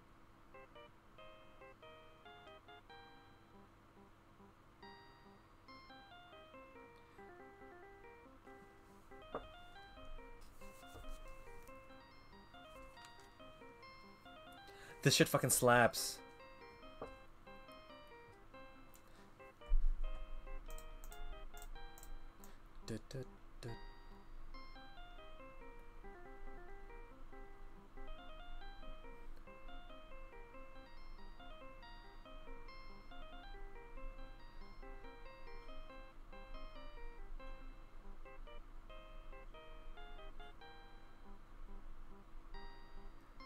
Oh, that's gonna be so delayed because I got that audio delay going. Oops. Oops. Oops. Sorry, team. Oh, okay. That's gonna look so sad. Hey, that song. I know that. Hey, what's going on over there? What? Voice. Oh, sorry. I see you, partner. You pressed redial on that there phone, didn't you? Well, yeah. Whose phone is this anyway? It was on the ground over there. Whose is it? That belongs to Chief Prospector Sky. What? It's my sister's? She apparently dropped it when she was taken into custody right after the crime. Look, the last call was made right when the murder occurred. Looks like she was fixing to call someone. Except, she only spoke for a few seconds according to this. Who did she call? No idea. Sorry, partner. Now, I got a question for you, partner. I heard a phone ring just now. One of those newfangled ringtones? Oh, I'm sorry. That was my phone. What? Your phone? Yeah, it's kind of strange, but someone called me right as we picked up the other phone, a wrong number. I hope you're not lying. They shoot for you that they shoot you for that in Texas, partner. Aren't you from LA? Uh-oh. I've incited the wrath of the Lone Star Patrolman. So she tried to call us. Or whoever tried to frame her called us. We're still examining. We're not done. So the car is one big thing. This appears to be the car where the body was found. It looks like the lock on the trunk is busted. The crime took place in the underground parking lot at the prosecutor's office. The body was found in the trunk of my subordinate's car. Edgy boy. Quite a luxury car. It screams, I have money to burn. Yeah, prosecutors get all the big bucks. Bing, bong, bing, bing, bing, bing, bing. B block is through there. And that's where the visitors park. I can see the lunchline car over there, far in the distance. And you're right. I like the cute design of the door. I see a cartoon cow munching down on a juicy looking steak. Does that strike you as a little creepy? Just don't think too deeply about it and you'll be fine.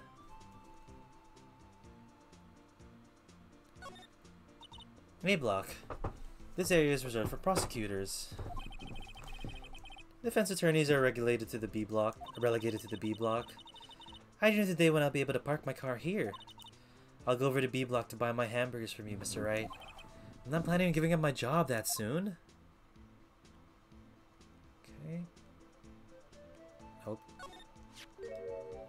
675 12-2. Look, something's written on it. Or it could be 67S. Let's see, 67S 12-2. There's a name printed on the paper above that. Goodman. Maybe it fell out of his pocket when he was killed. Well, so what does this mean, Mr. Wright? How am I supposed to know? Note to self, for deductive reasoning, go to Edgeworth, not Wright. I'm sure Edgeworth wouldn't know what this means either. Victim's memo in the trunk. Bing, bong, bing, bing, bing, bing, bing, bong, bing, bong, bing, bong. Oh. This rope, is it? Yep. They did in the outline of the victim's body. So wait, the victim must have died when the killer closed the trunk on him. You've got to be the only person I know that would come to that conclusion. He's also... I feel like he might have escaped?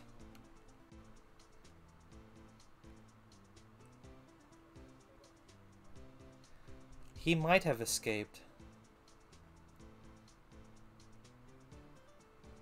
Okay. Officer Marshall, could you tell us more about the victim? Good men always die young. Remember that, partner. Could you be a little more specific? Bruce Goodman, he was a detective, right? Well, well, well, aren't you a feisty doggy there now? Detective Goodman was stabbed here at 5:15. The smiling Madonna told me the tale. I think he means the witness, Miss Angel's star. One stab to the chest, a fine piece of work. This here's the autopsy report. Yay! Death due to the loss of blood, one knife wound, died within an hour and a half of 4 p.m.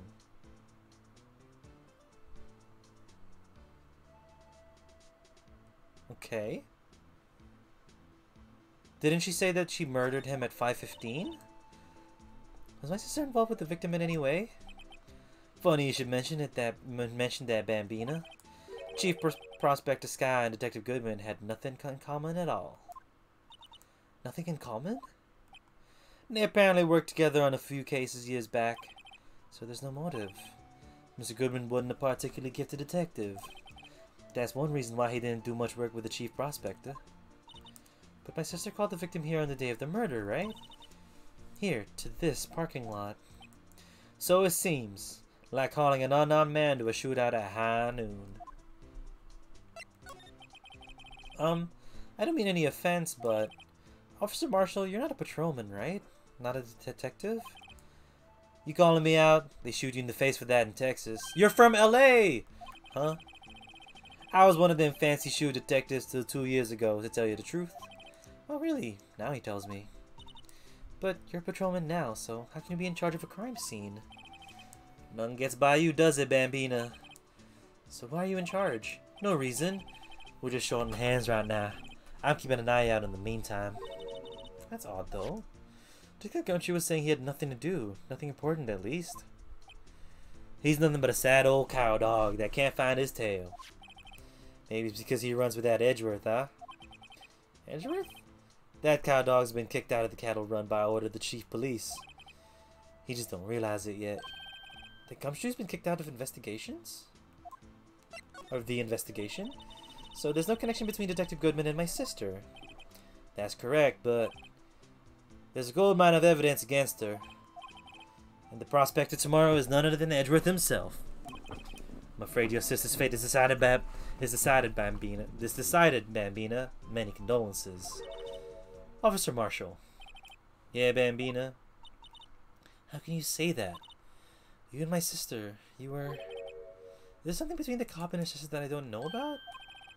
I apologize, Bambina. Something must have gotten to me.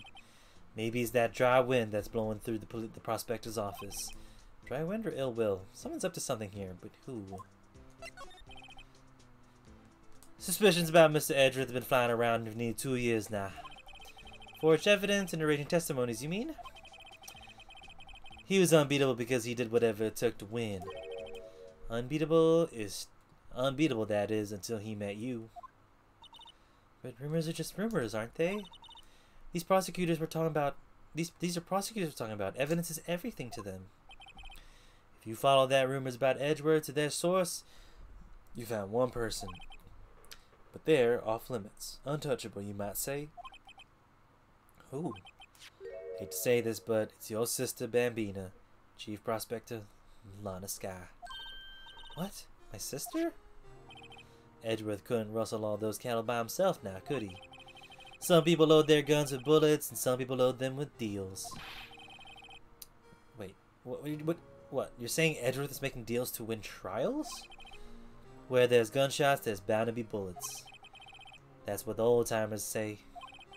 There's a big old secret hidden around here somewhere. Everyone knows it. That's why Gumshoe was taken off the case. Did they target him because he was closest to Edgeworth? So, well, how are we doing, Mr. Wright? I guess we've got some clues. We have an autopsy report, a note from the victim, and a cell phone. So you think we'll be okay? Well, the only thing that's still bothering me is that Lana's confessing to the crime. I just want to look at the phone, and that's the only thing, right?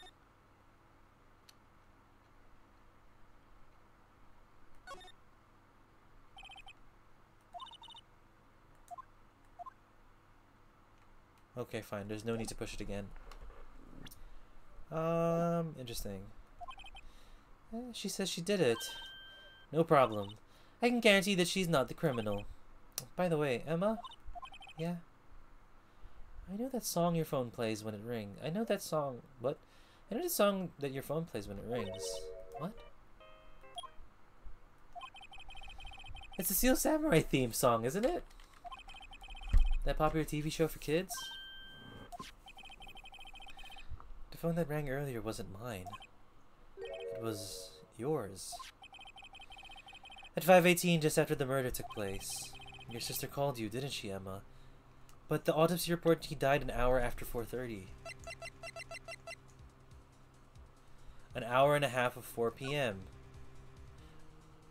That's not when, I guess that's when he died. But not when the murder happened. Bruce Goodman, male, date and time of death, February 21, between 4 p.m. and 5:30. Cause of death, loss of blood from chest wounds. Assessment, wound was caused by a 4.5-inch knife, single stab. I'm sorry. Can you tell me what you talked about? She hung up right away. I see. 5:18 on the day of the murder. The detective was murdered and the suspect is the top prosecutor in the district. I've got a bad feeling about this. Like, maybe I still don't know everything that went on here.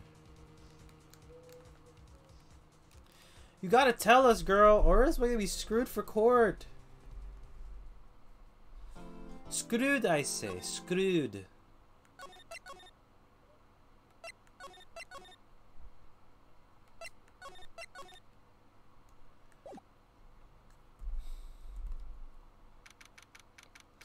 Feb 23, 9:34 a.m. District Court, Defendant Lobby Number 2.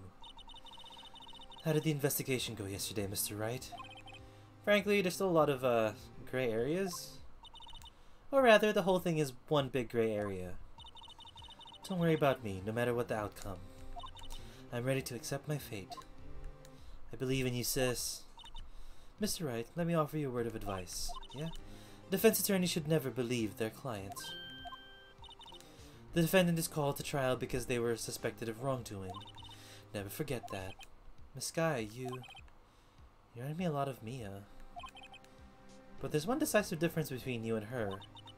And that is, you're not a defense attorney. Lol, is that it? I believe it's almost time for the trial. Good luck, Mr. Wright. So that's where we're gonna catch up the first thing. My first trial without Faye helping me. No one's gonna bail me out this time. I'll be alone in there, so I have to discover the truth all by myself. Let's do it, Mr. Wright. I'll be with you the whole way.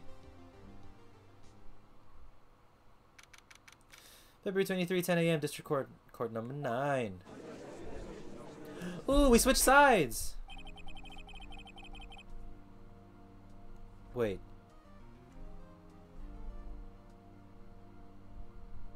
No, we were on opposite sides when it came to Von Karma. That makes no sense. Court is now in session for the trial of Miss Lana Skye. The defense is ready, Your Honor. The prosecution has been ready for a while, Your Honor. Edgeworth. It's been 2 months, but I haven't been in a courtroom since his trial. I hope that personal feelings will not be a part of proceedings today, Mr. Wright. I will choose the path I think is right, regardless of what those around me might say.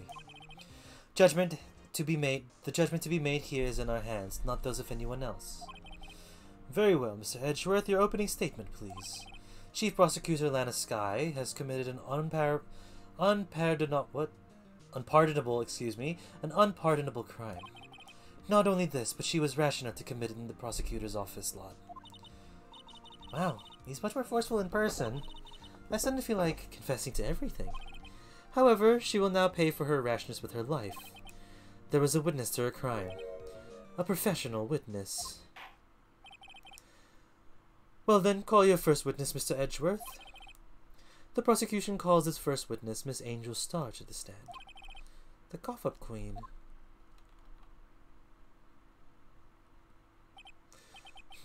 Haven't I seen you somewhere? You ordered the caviar lunch, right? Oh, caviar. I've never eaten caviar before. The judge is really wolfing it down. And for you, I have a fiesta bowl. Thanks. Will the witness state her name and profession? And you, sir. Did you order the fingerprint lunchbox? It's too early for lunch. Your name and profession, please. Well, Your Honor, how does it taste? So this is why everyone raves about caviar. It's so tasty, it hurts. I always thought caviar would taste like pickled tapioca. What the heck does pickled tapioca taste like? Pickled boba. They should do that. Like, if you were to make boba into soup, not tea, because it's already tea, but soup. If you made it like, not salty, what's it called? What is that called? Savory. Yeah, that makes sense. Tapioca, like pickled tapioca, especially if it's like salty in a soup, would be kind of nice. Squishy texture, kind of like rice. Could give a try. Me, the name is Angel Star, and don't go forgetting it. I find myself running Lunchland these days. Is that what you wanted me to say, Mr. Edgeworth? Very well, witness. Please describe the incident to us. The prosecution will wait. I'm not finished eating. Hurry it up. Very well, Mr. Edgeworth. As you know, we usually call on the police to provide a description of the crime. Your Honor, as Mr. Edgeworth has said to the court... What is this blasphemy I'm hearing? What? If we made like a soup boba? Or like a savory boba? That could be a thing. I'm a professional. Huh. What exactly does that mean? Until 2 years ago, Miss Angel Star was a special investigator with the police. She was a first-rate homicide detective. What? Miss Star was a detective? Aha! I know who you are. Cough up. Cough up, Queen Angel Star, Your Honor. Long time no see. Very well. You may continue with the description, Miss Star. The sour and the pearls? No. It doesn't have to be sour, because, like, I guess you need things to pickle it. What if you brined it? Some sort of, like, brine. Instead of, like, sour, we go, like, salty. Then again, it would absorb too much. So you wouldn't have too much of it in the boba itself. But also, you could just have the boba regularly and just boil it with the soup, right? And just have it go with the soup. Should be adjustable in the soup itself, not in the pearls. So I guess we're just going to use the pearls as a texture. But I feel like the pearls should provide some sort of flavor. Just a thought. I don't know. Just who is this lady? If I might have the court's attention over here. The parking lot at the prosecutor's office is divided into 2 blocks. Block A is for the prosecutor's office personnel. Block B is for visitors and clients. A chain divider separates the 2 blocks. I suppose that's to keep visitors from taking up prosecutor's spaces, yes? A crime took place by the car in Block A in the car's trunk. The killer stabbed the victim with a knife and went to drive the body out. Unfortunately for her, there was a witness and an arrest was made on the spot. And who was this valiant witness? Why, it was me, Your Honor. Parking lot floor plans added to the court records. Witness, did you see the very moment of the crime? Of course, Your Honor. Immediately after that, I apprehended the chief prosecutor. It seems rather cut and dry, doesn't it? Well, Mr. Wright, I can't agree on principle, Your Honor. It seems that some poor losers are unwilling to accept the truth, Your Honor. Shall I proceed to crush what little hope they have remaining? If you can, then give them your worst, Miss Starr. What are they? Wait, are they talking about me?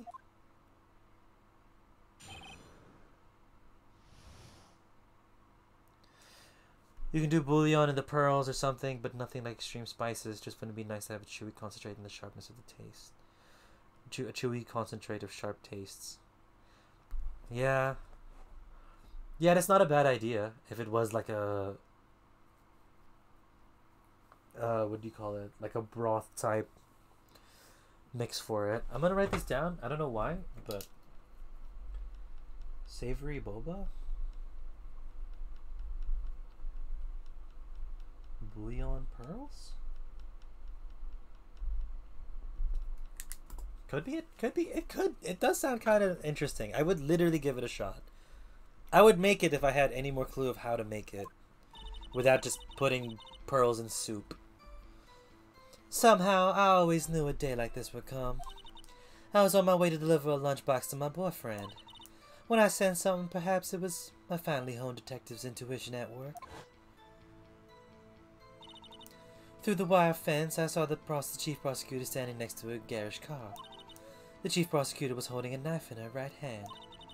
Then she thrust the pointy tip of the knife into Detective Goodman's chest. I guess we have a project for when I come over, lol. Dude, Keen! Savory boba time! Bringing a lunchbox to your boyfriend, how touching. As you can see, there is no room for doubt. The key point of your testimony seems to be nothing other than the point of the knife which you saw being stabbed into Detective Goodman. So, how does it feel to be so utterly crushed? I'm still thinking about that. It's merely a flesh wound, Mr. Wright. Very well, Mr. Wright, you may cross-examine the witness.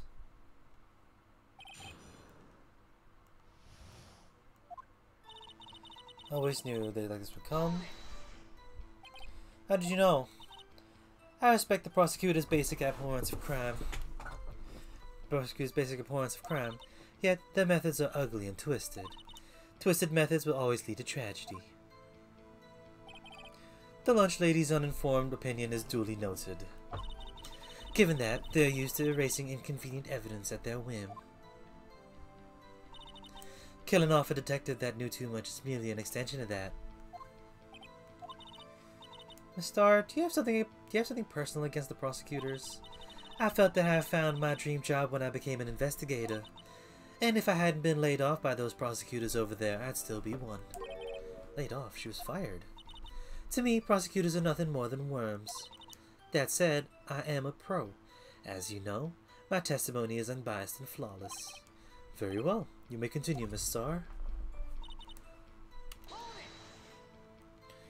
This boyfriend, he's the detective? Not that boyfriend, the security guard. That boyfriend? You have several? Yes. This boyfriend, that boyfriend, and the other boyfriend. Care to join? The yet another boyfriend position is still open for applicants. I'll stick with the lunches, thanks. Note to self, the judge had to think before replying. The security guard room is in the lot in block and A block. Is it? It's on the second level, so you can see everything from there. That would be the room with the security sign over it. Incidentally, did you bring your lunchboxes by car? Since I'm a visitor now, I parked in the B block. So she was in the B block when she witnessed the crime. When I sensed something, perhaps it was my finely honed detective's intuition at work. You sensed something, so you're saying you had a premonition of the murder? It felt like, how would you say? Oh yes, it was like the feeling you get when you view a pumpkin chock full of seeds. I have no idea what that means. Speaking of detective's intuition, wasn't the victim Mr. Bruce Goodman also a detective? Yes, well, he was like a young cheese.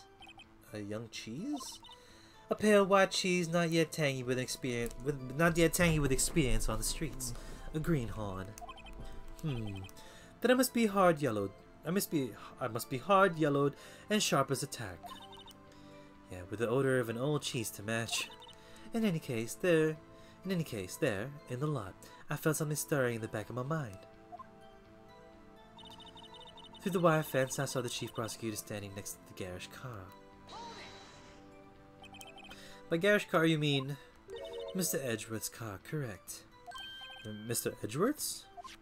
Incidentally, the knife with which the victim was stabbed was also Mr. Edgeworth's, wasn't it? Indeed it was.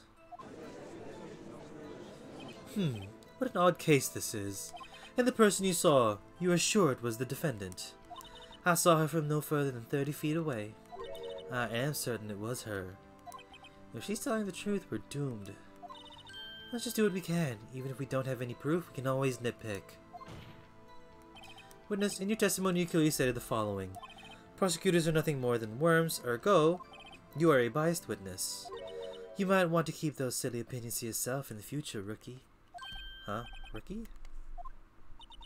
Unless you're willing to risk the consequences of doubting me. I'll fry you like a fritter, crispy on the outside, chewy on the inside. That was inspiring. I believe I've heard that tagline elsewhere. You could cry plagiarism. I may be relegated to the lowly post of lunch lady, but my instincts are honed. A photograph. You took this? The moment I witnessed the crime, my reflexes took over and took a picture. In fact, one of my lunchboxes is rigged with a camera. I suppose that's more exciting than just hanging it around your neck. Witness, why am I only seeing this photograph just now? You think I showed you a prosecutor? Think again. My boyfriend works in the photography division of criminal affairs. Well, this is most certainly the defendant. That's unmistakably Lana. So what was the defendant doing at the time? Well, in this picture she's not holding a knife. Tell me more about this knife that the suspect was carrying. Well, I'd say the blade was about 4 inches long. Isn't that right, Mr. Edgeworth? It is your knife after all. Yeah, that's about right. Prosecutors are by nature well versed in the location of a man's vital organs. I'm sure it was easier than boiling an egg for my egg salad surprise set. You can testify as to her ability to kill an egg. I mean, a person. You can't testify to that. Perhaps a chicken salad set would have been a better metaphor. So the defendant was holding a knife. What then? Then she thrust the pointy tip of the knife into Detective Goodman's chest. Tell the court why you didn't try to stop this crime. You didn't see her raise the knife to strike, no? The defense has a point. Unfortunately, by the time I realized what was going on, it was already too late. Too late? Yeah. The next moment, the chief prosecutor brought down the murder weapon. I see. It's only a flesh wound, Mr. Wright. We can make it. You said that before. Anything else? Scientifically speaking, Miss Starr's testimony is flawless. Sounds pretty failed to me. What do we do? Is this it? Is my sister guilty? Let's just keep our heads cool and press the witness a bit, shall we? Having her panicking next to me makes me calmer. Don't smile like that. Alright, here we go. Safe time.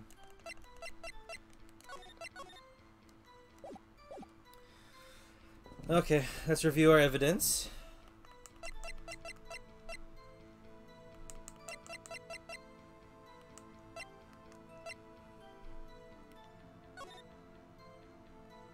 She definitely could have seen it. I don't doubt that at all.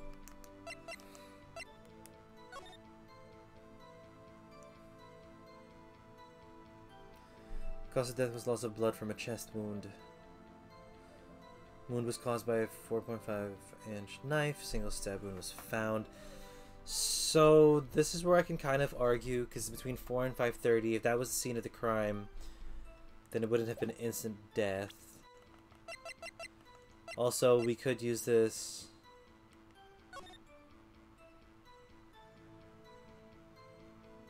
I don't know. Deliver lunchbox. When I sense something, perhaps it might finally hone. Detective's intuition.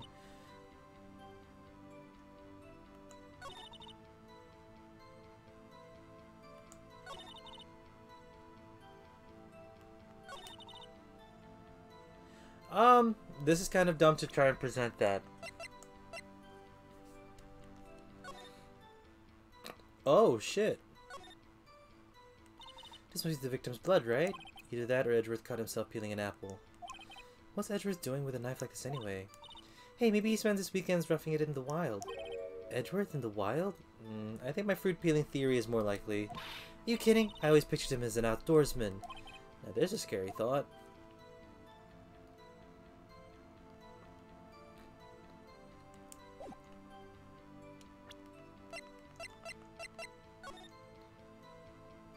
I didn't know I could look at everything.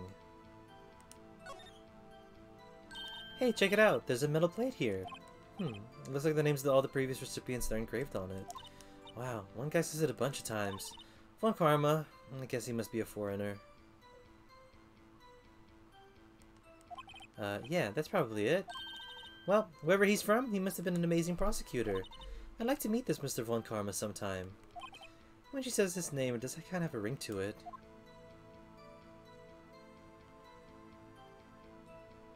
I mean, it's breaking the defender's shield. That's like pretty good imagery for it.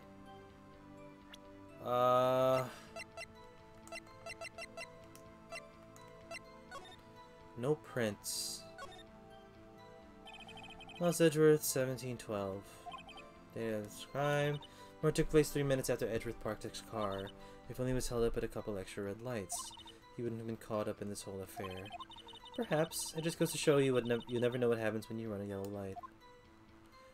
Drive safely, y'all. Nothing on the back.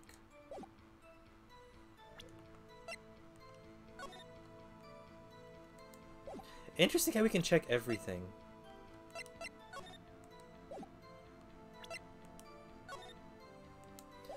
Goodman's memo, the phone. So no fingerprints because she was wearing a glove.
Well, clearly in the picture, again, in the picture she's wearing gloves, so this is not going to work. But I would like to just try it anyway.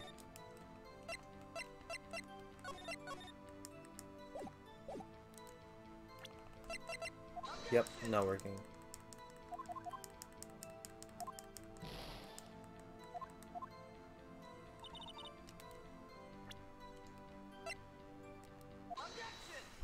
She's not holding a knife. Any witness this? You saw Miss Sky stab the victim with the knife. As I said, yes. I swear to my finest salmon swirl lunch. Did she put sauce in it? Like an entire sauce bottle? Yo. I'm sure that's a fine lunch.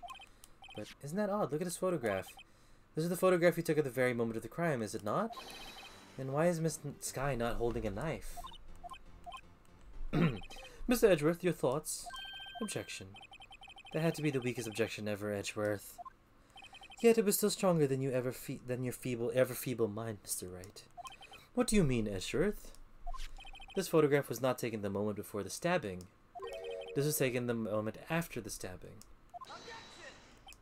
And how can you tell that? Blood splatter. See the dark crimson stains on Chief Prosecutor's coat? But it's black and white photograph. Yes, it's hard to tell, but this could be blood. Well, Mr. Wright, I see no problem here. No problem except you. Mr. Wright, are you going to just sit there and take it, this kind of abuse? You got a better idea?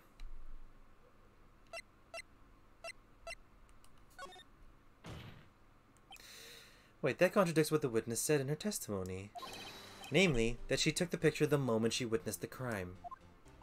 Well, it seems I was slightly unclear. My apologies. That's it. If you run out of lunch, you order seconds. Problem solved. If you don't like it, try ordering the jumbo-sized lunch from the get-go. Good advice. I'm not sure I understood it, but good advice. I didn't have time to stop her. Prosecutor Sky was calculating like a robot. She killed without pain or remorse. It was a premeditated murder. But premeditated? How do you know? Look at the chief prosecutor's hands in that photograph. Well, are those gloves? Surgical gloves made of thin rubber. Most likely why she would have those on. To hide her fingerprints. If it's not the premeditated, she would not be wearing those gloves. But isn't it February? Those gloves do not seem to tell a tale of premeditation. Do seem to tell a tale of premeditation. Premeditated murder, a serious offense. Witness, add this to your testimony. Okay.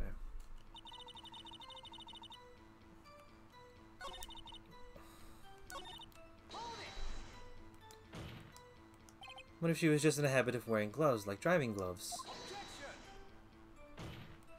The gloves were admitted as evidence when the defendant was arrested. They were rubber gloves of the kind used for autopsies. In other words, when the chief prosecutor came to the crime scene, she came to do the murder. It's the only possible conclusion one can make. Everything was planned. It was a premeditated crime. Impressive. I'm sorry they took you off the force, Miss Starr. This is bad. She's got them all thinking it was planned. If she can prove this claim, the trial's already over. Gotta think of a way to show that it wasn't premeditated. It's only a flesh wound, Mr. Wright. We can make it. You said that before. Anything else? So there's another piece of evidence that contradicts it.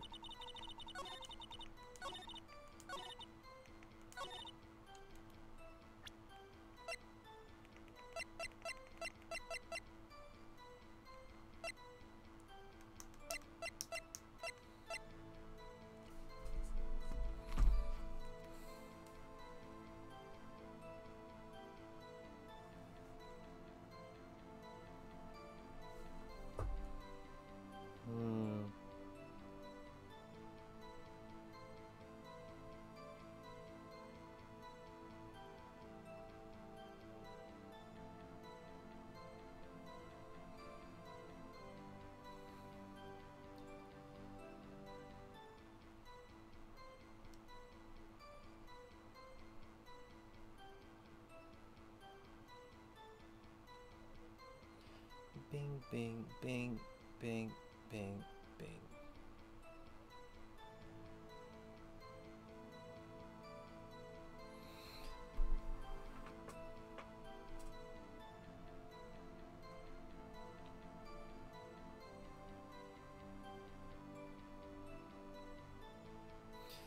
Okay.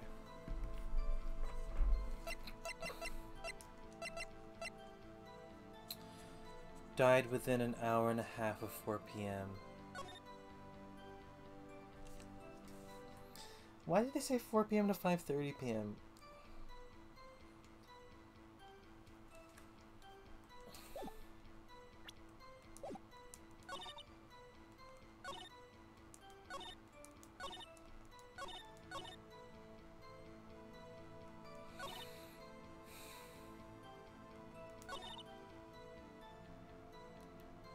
I want to see that photo again.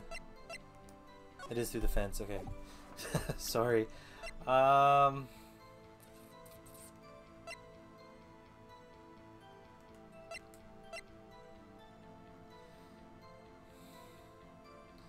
It's due to loss of blood. Also, yes, let's do your reading. I am pretty stuck at the moment. Cool. So we're going to hit you up with a general read. It should be pretty simple, pretty straightforward. I don't think there's going to be an after. I don't know. Maybe if I take a break, I can, like, figure it out. It is also almost 10:30, so I don't know. Webcam scene.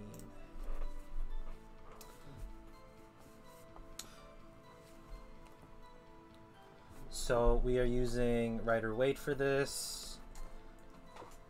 I do have my notes here for the TikToks that I like to make. And let's see what it says. Is that 3?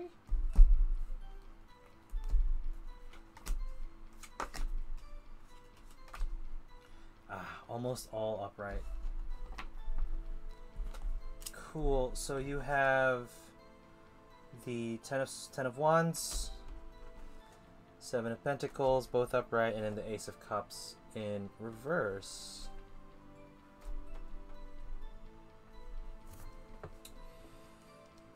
Just gonna check on the Pentacles.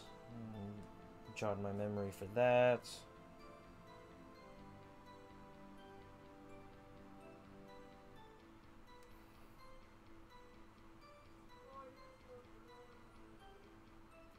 And then just get that cups.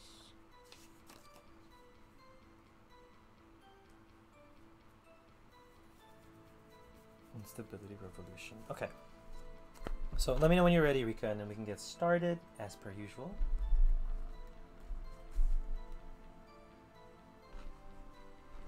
And let's just do this so I can raise it up to you. Cool. So we start off with the 10 of Wands. The typical imagery when in regards to the 10 of Wands likes to talk about just being overwhelmed, having to carry too many things, being overburdened, being overworked. That can come in many places in life. That could also be overthinking in a way that you're trying to solve all the problems at once way too soon and way too quickly. We move that and we pair that along with the present tense card of the 7 of Pentacles. A lot of people like to... I personally read this card, and I've read this card in the past as someone who is trying to grow back what they have. It's a bit messy. They're trying to tend for it and care for it, but the main focus is growth and progress. But it's a bit unkempt. It's a bit all over the place, and you're trying to figure out whether or not you continue the growth or whether or not you have to tidy the growth, right? So in a way, it is a call for, yes, your intentions might be to move forward and move to the next process straight away, but it might be going along a little messier than normal. It might be going along in a way that you maybe need to tidy up before it gets out of control, and you'll have to like start over, right? It's still a card of dedication and diligence. It's still a card about putting in the work. It is just a call to potentially tidy up the loose ends and make sure that you have everything sorted rather than jumping into the next thing over and over again, right? This could just be the stresses that come from trying to manage everything with the Ace of Wands, the 10 of Wands, right? Trying to make sure that everything's all kept together. It's kind of overflowing. It's still going forward. It's a bit overflowing, and you just have to, like, I guess, take a step back and reshape it towards something that is actually going to move somewhere good rather than just everywhere. Ace of Cups. So the Ace of Cups does read to me here as the loss of emotions, kind of like pouring out and letting things go. There might be certain things that did fill your cup that was part of this growing that you do have to let go of. Things that maybe you just have to walk away from and or figure out that it's really not important in terms of figuring out your overall goal, right? I feel like with the growth and with the planning here and the growth, there's something you want to achieve. There's something you want to push forward to. There is just a call to let some of those things go so that you can fill your cup with more things, better things that are going to do you more good. So again, people might see the Ace of Cups as like a loss of emotion or immaturity in a way. This might just seem to me, just with the pairing of the other two cards, that you have to remember that you do have to lighten your load. You do have to lose some things, let things go in order to move forward and progress, right? You have to be able to push those things forward to the next step. I do want to just focus on these two more, because you'll probably get to that step where you'll know you have to let things go. Figure out what is truly important and what is just extra work that is putting extra work and extra stress onto you. Because once you are able to figure that out, once you are able to push forward with it, then you'll be able to let go of what you need to let go of. Yeah. That's pretty much it. Quite simple and straightforward, honestly. It is a stressful time. It does sound like it is a stressful time that you might be experiencing. a stressful time with a lot of things coming in your plate. So that's pretty much it. I'll give you some time if you want to screenshot this. Give you like the next 15 seconds or something. And as per usual, people that get readings here, I post the full-on VODs on YouTube, Paper Penguin 17 VODs on YouTube. Just go search that up, figure that out, and then you'll be able to see it. This is on the 2-hour mark, just to let you know. But yeah, and I do like this format. I think holding up the cards like this, it's not bad. Especially like when you can just like put all the cards together. It's kind of neat, actually. Anyway, I hope that made sense. I hope you can figure out how to kind of tone things down and sort it out. It's not easy, especially with the move that you're planning. Definitely not easy.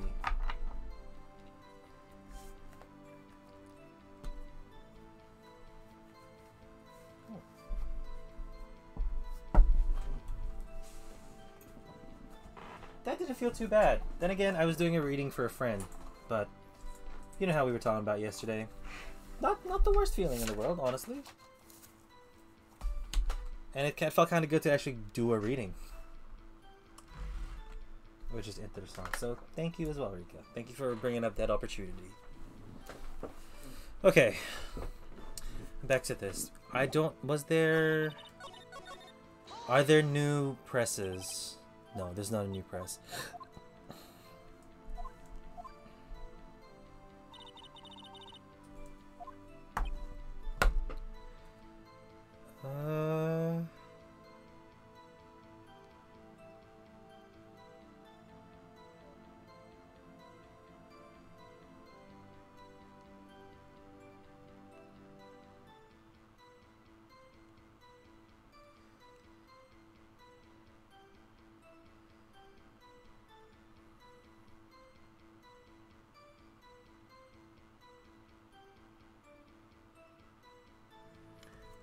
Sorry. Okay, the Vendetta. So again, my thoughts keep jumping to the fuck. If Blue Badger had to do something with this, I know Blue Badger did.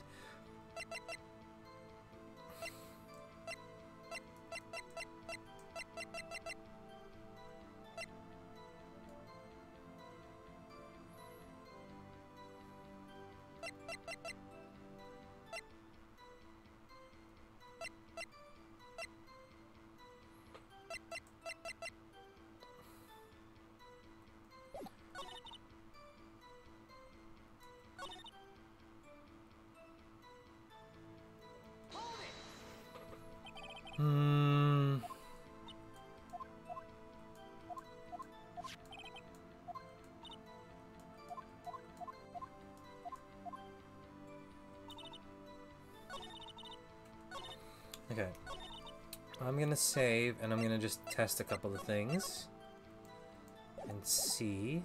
Nope.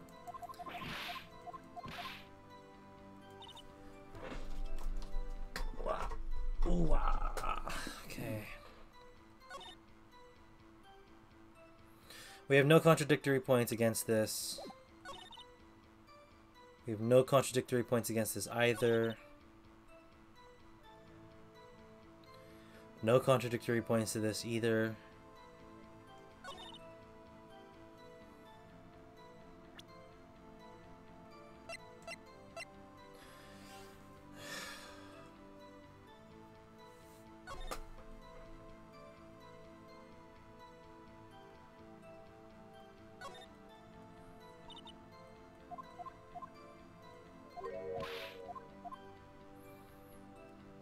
The knife only supports it as well.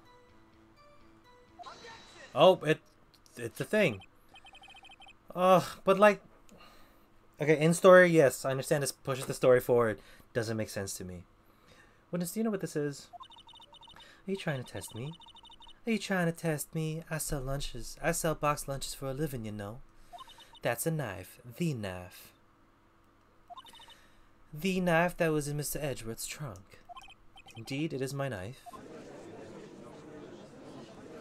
What's with this case? The bloody murder weapon, a red car, All belonging to the defendant. The defendant is the chief prosecutor of this district, right? Mommy? What? Wait, what was that mommy line? Wait! Wait! What the fuck was that mommy line? Hold on. Fuck it. We're not gonna progress to the stream until we find out. Clip that. Let's go to my clips. What the fuck was that mommy line?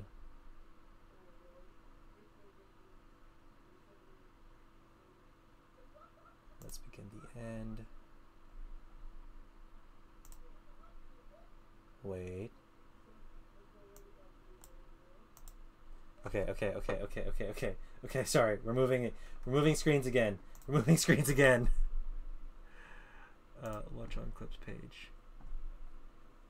Games. Okay, yes, sorry. This is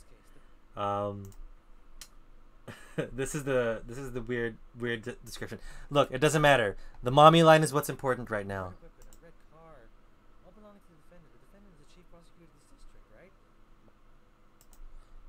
There. Hold on.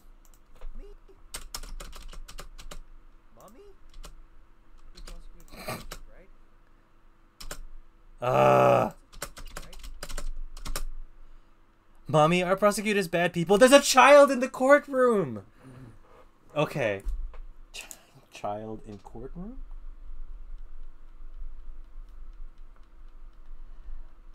What the fuck? There's a child in the courtroom? Mommy? What? Wait, what was that mommy line? Why was there a mommy line? TikTok has ruined me. Anyway. Good. I have clips for TikTok. That's good. I've also just really enjoyed making these. Like, being able to edit videos and do stuff like that has been just really fun to get back to. So, go give it a follow. PaperPenguin17 on TikTok as well. Just saying.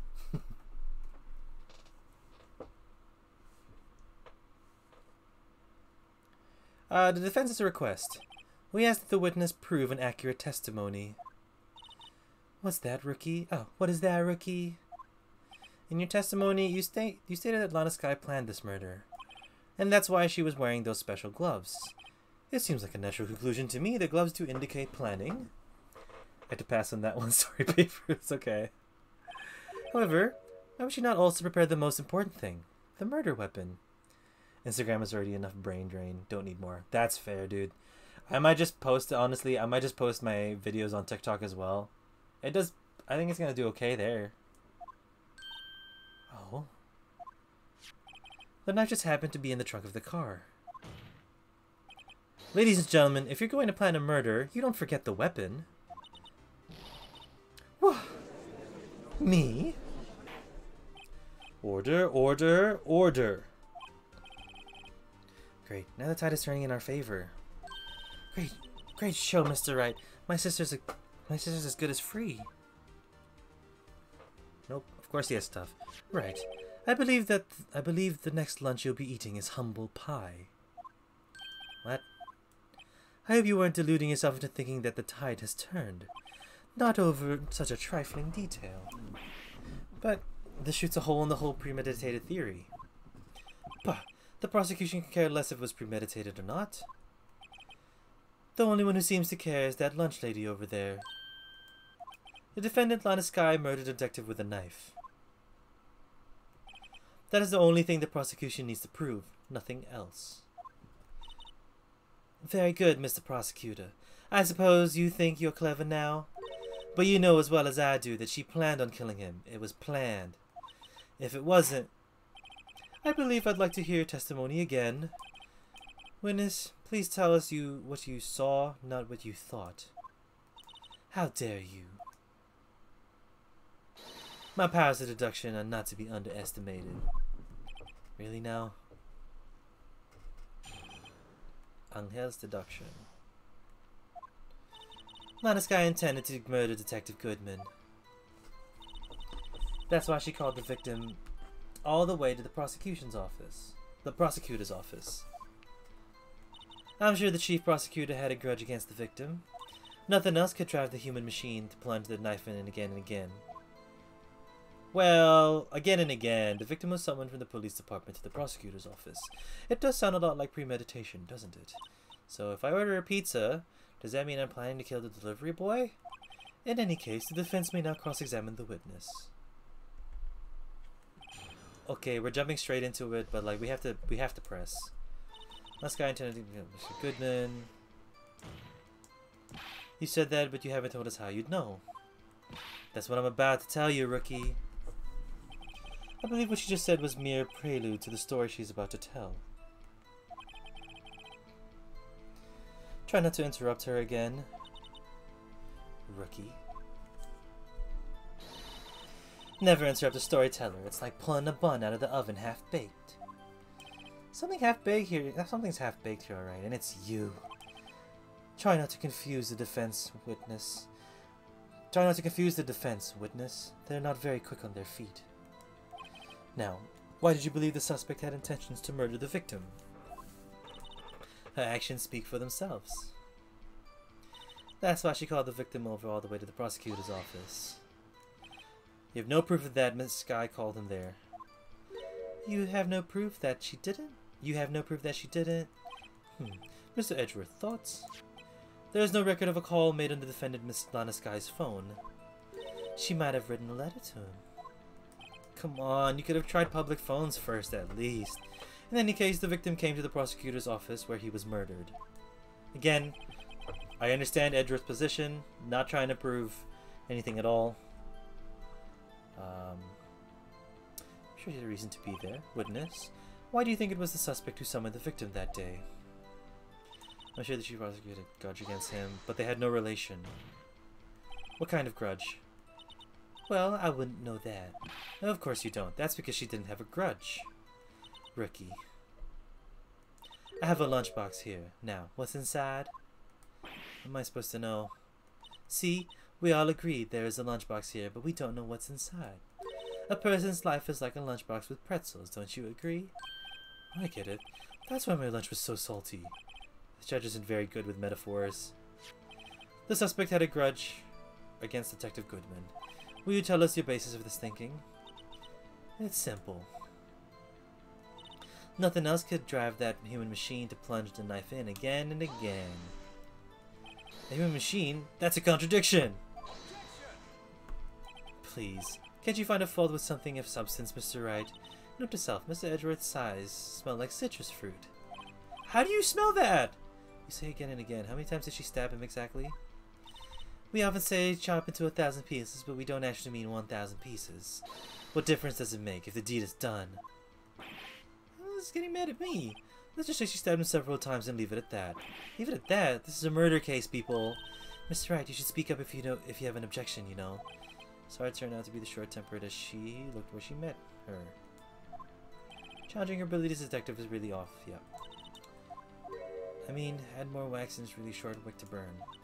Hopefully more scientific testing is required. Okay, yep. Cool. Oh, shit. Sorry.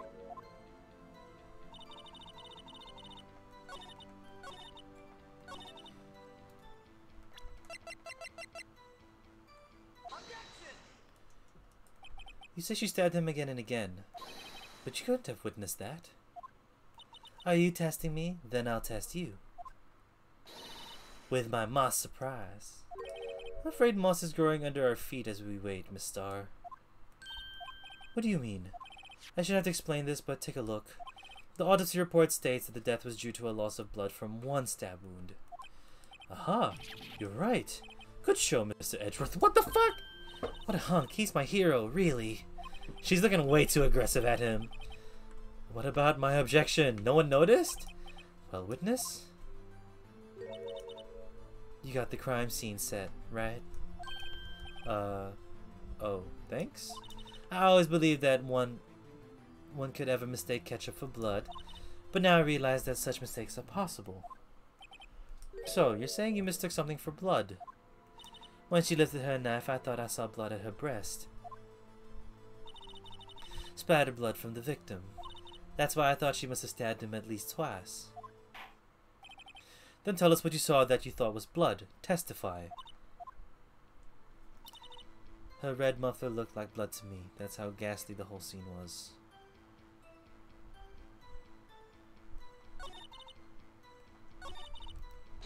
Her red muffler? Her red muffler? Yes, like a scarf. The chief prosecutor always wears one around her neck. So she can be easily hanged at moment's notice, I suppose. She's right. She does wear the scar. Isn't it odd that you mistook that for splattered blood? Well, people often mistake my beard for a bib. A judge with a bib. That's why this place feels so much like a kindergarten sometimes. Actually, I do think I saw some traces of blood on her chest. However, the autopsy report is clear on this matter. There was only one knife wound.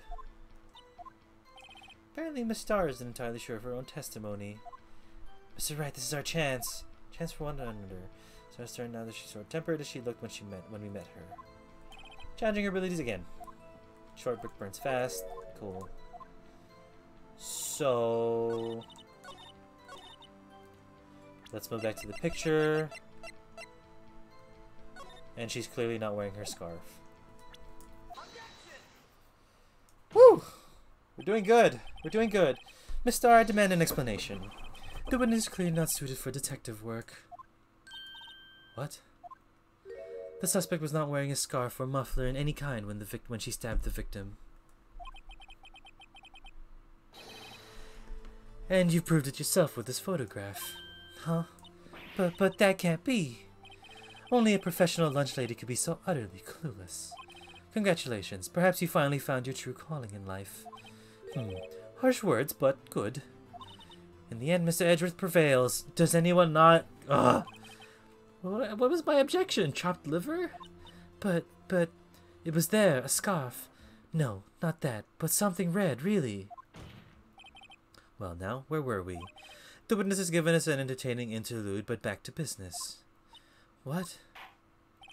Very well, witness, continue your testimony. You saw the crime and apprehended the suspect. Tell us about that. Very well. I do remember some things accurately, at least. Ultimately, we couldn't shake the most important part of her testimony. The most important part? Why can't she read our mind? The part where your sister stabs the victim. This next testimony might just be the moment of truth. Alright. If we can figure that out. After the murder, the suspect attempted to run behind a partition off to his side. I quickly caught her, explained her rights to her, and arrested her on the spot. Ah yes, when I arrested her, she mentioned the muffler. That's what had me confused in my earlier testimony. The chief prosecutor made to escape, but against Angel Star, resistance is futile. Interesting. You're quite determined about this scarf, aren't you? I strike like a snake and bite like a cobra. That's me, Angel Star. That wasn't a very good metaphor. First of all, a cobra is kind of a snake. Is a kind of snake. Don't bother me with details unless you want to get bitten. No thank you. Note to self. Mr. Wright is weak against poisonous snake bites. Who isn't, Emma? The chief prosecutor tried to resist, but her efforts were in vain. She knocked my hands aside, kicked over an oil drum. An oil drum? Oh, she's beautiful but deadly. A predator, this one. A leopard woman. Rawr. Rawr. Very well, Mr. Wright. Your cross-examination, if you will. So, she couldn't have been, thing, but we'll press everything. Okay. Murder suspect attempted to run behind a partition off to his side. So, where's his partition in the floor plans? She means the wall next to the car. That's right. Okay. Yeah, that makes sense. There was a wall there, 6 feet high. Trying to hide herself, quite naturally. What did you do then? Yep. Yep. Quickly caught her, explained to her rights, arrested her on the spot. You say quickly. Were you close to the suspect? As I just said, I was only 30 feet away. Press. I'd like to see this on the floor plans just to be safe. The Lunchland car was... She was a visitor, thus she was parked in B block. So you witnessed the murder from here. That would make it about 30 feet from the car, yes. Is that correct, Miss Starr? Yes, that's right. But there was a chain link in the fence just in front of you. I went over it, of course. Amazing. The cough-up queen, lunch lady, athlete indeed. It would have taken her a little time to climb over the fence, so she couldn't have gotten to my sister that fast. That fence was about 9 feet high too. So how did Miss Sky not get away? When I arrested her, she mentioned the muffler. Well, she mentioned she climbed the fence, so... If I remember exactly, I would have told you in my testimony. Anyway, all I heard was say the word muffler. Just that one word. So, what you heard wasn't the suspect talking to you, but to someone else. Yes, the chief prosecutor was talking on her phone. Her phone? She can't mean... My phone, do you mean... the cell phone discovered at the crime scene? Yes, ultimately. Ultimately? My memory. It's like a salmon heading upstream, you see. No, the court doesn't see, Miss Starr. The chief prosecutor first attempted to use the phone hanging on the wall. On the wall? That's right. Near the car. There was an emergency phone on the wall. Apparently it was out of order, so she used her cell phone. Indeed, the emergency phone was out of order that day. Good witnessing, witness. Good witnessing? What happened to you? What happened to good testifying? You should of course add this to your testimony. The things I do to please this rookie defense attorney. The word muffler was overheard during call made to Emma. How she tried the phone on the wall, but used her cell phone instead.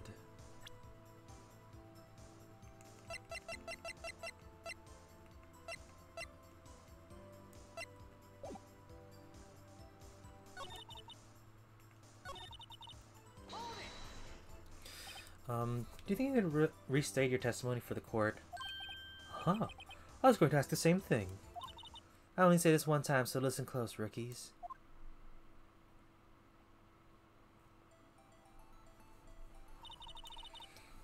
Stabbed the victim, ran behind the partition. Picked up the phone, emergency phone on the wall, but it was out of order. Who's this mommy? This is Angel Sky. She was an ex-detective, now lunch lady that brings bento boxes around to everyone. And she is the prime witness to the murder we witnessed, which is the chief prosecutor, who is Edgeworth's superior, killing another detective. So we're kind of dealing with that right now, trying to see what comes out of this. Also, Lemon, hello. How are you? It's good to see you. It's good to see your name. And during that time, you climbed over the fence chain link. Then, when I boldly grabbed her arm, the chief prosecutor hung up her phone. And you saw her doing this. What is it, Mr. Wright? Well, I mean, there was a partition. Made to escape, but against Angel Star's resistance is futile. Yeah. Okay. She brushed aside my hand and ran. It was a terrible sight to see, like a dollop of blood on a pâté of foie gras. Huh? She even kicked over an oil drum at me. An oil drum? I mean, it's water. There was an oil drum lying on its side at the scene of the crime. But it's strange. What's that? If she wanted to escape, why didn't she run the other way? The other... The parking lot entrance. That's right. It doesn't make sense that she would run from behind the partition of the oil drums. Excellent. More mysteries. I wish we could solve a few before finding more, though. I'm working at an activity report?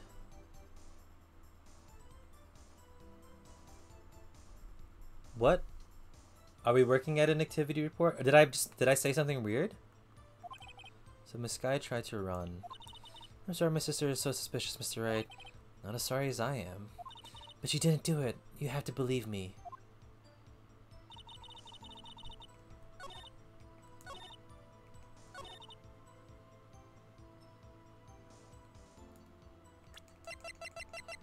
No, I'm answering how are you. Oh. Oh, okay. Project report. I'm working at a project report. Interesting. Wait, are you... You're not off-time uni now, are you? Like, are you just doing... Oh my god, what's the word? What's the word when you go get a job at a place and they don't pay you? Internships? One more year, yeah. But are you like on break?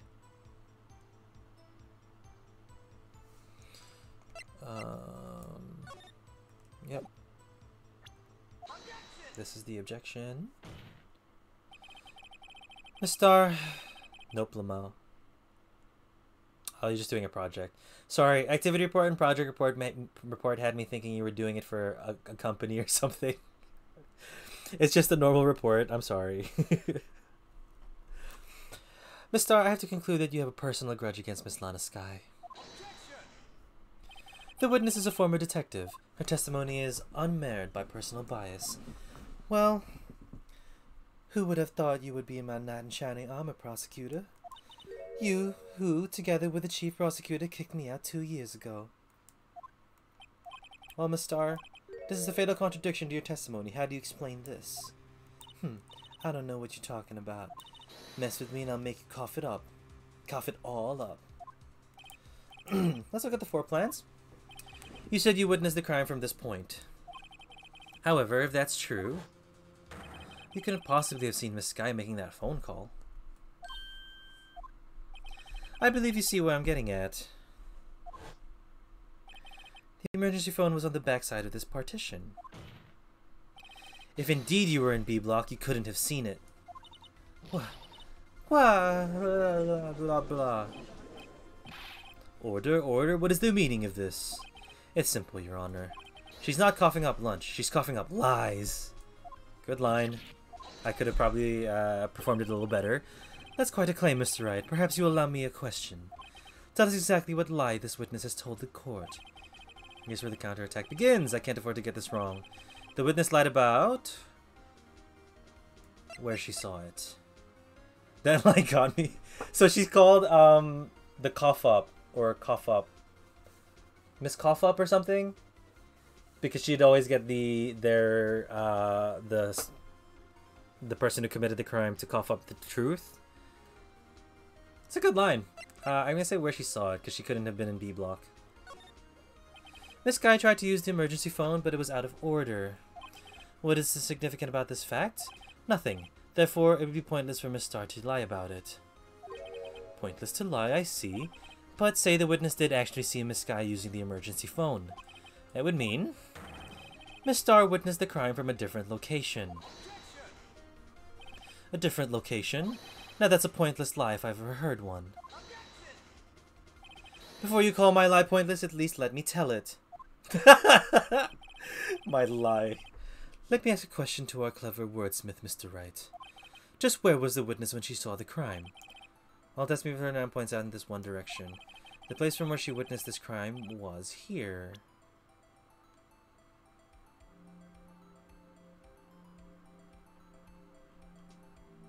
Well, if she saw the phone, she must have seen it here.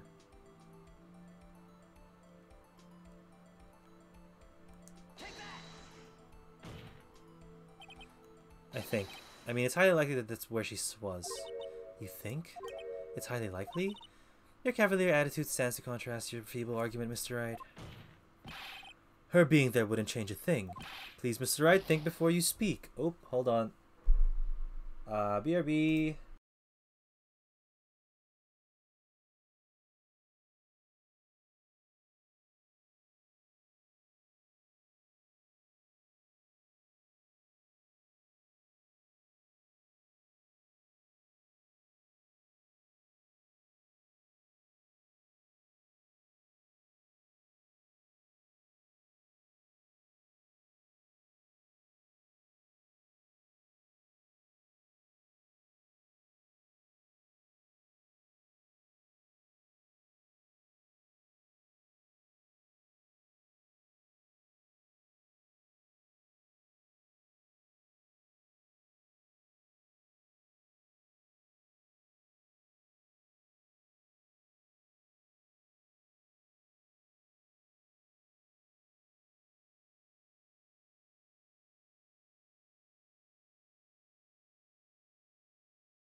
Lol, Lemon making moves.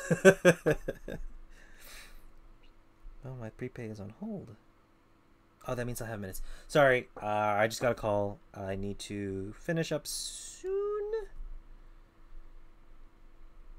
So let me just do a couple of things. Sorry, team. I do want to finish up the court session. I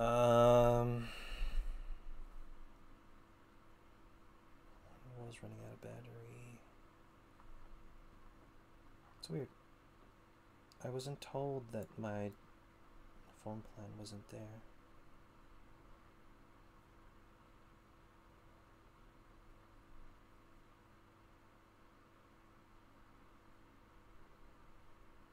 Two gigs, 500 text. Oh, 200 minutes, easy. The wrong moves too. Forgive me, it's okay.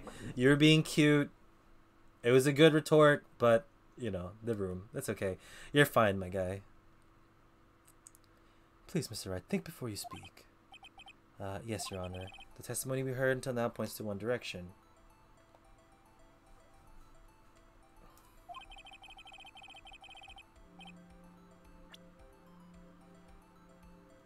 Oh. Oh.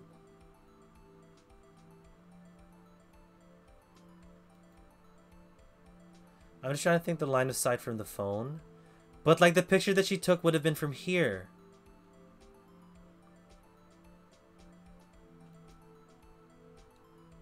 It is letting us slide. Only if you buy me boba.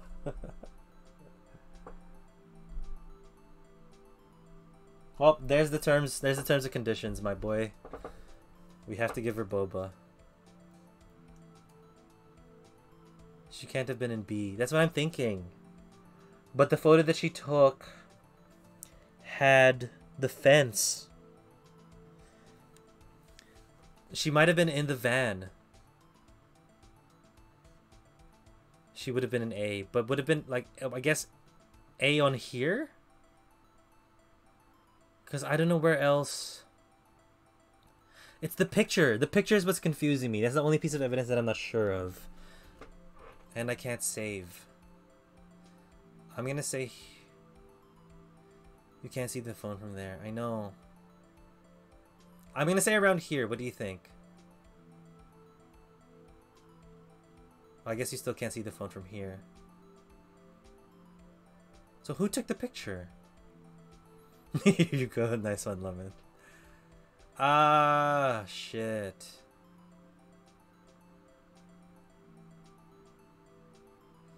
I'm thinking this or on the A, but I can't really know for sure. I'm just gonna say here. Nope, that's not it. The music did not go. Yup.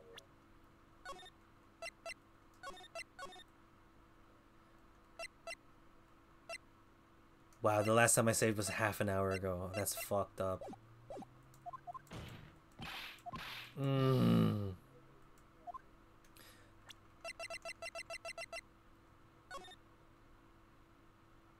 See, this is the picture that she took. So...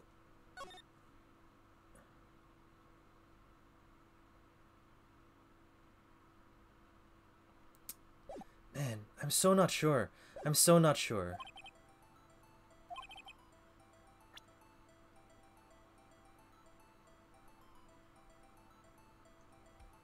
Not the security room. The fuck? The fuck? The picture's really putting me off.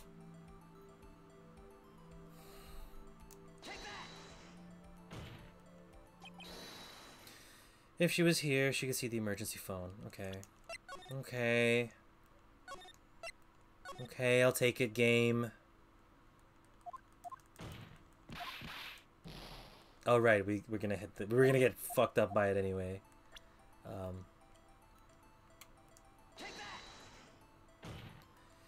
If she was here, she could have seen the emergency phone.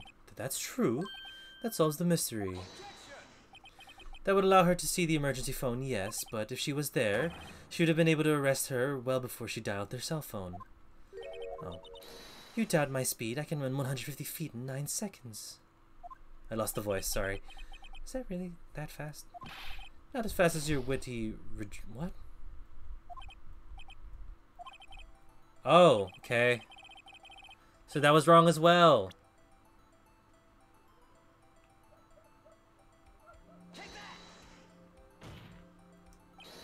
Oh, nope. I think highly likely.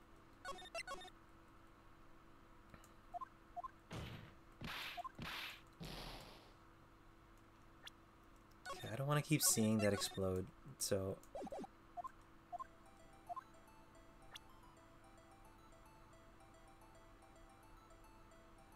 You can place her on side. You can't place her on the B side of the fence, lol.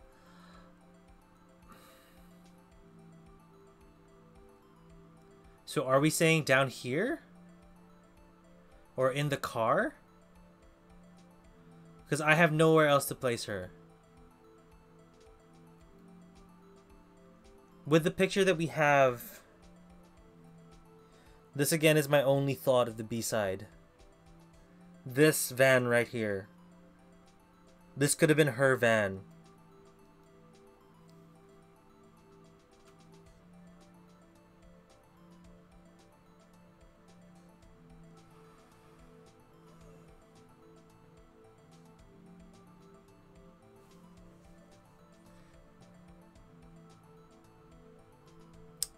I'm so stumped. I wasn't paying attention. I'm gonna go for it then. But I have no other shot or no other idea. Nope. I think it means it's highly likely. I am confused.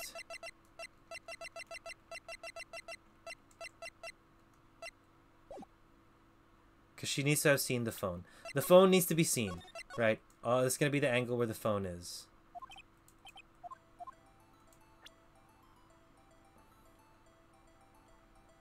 Unless she was behind the car. Nope. It's not the one.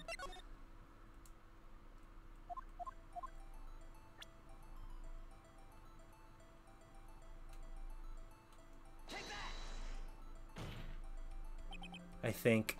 Stop. Stop with the I thinks, Phoenix.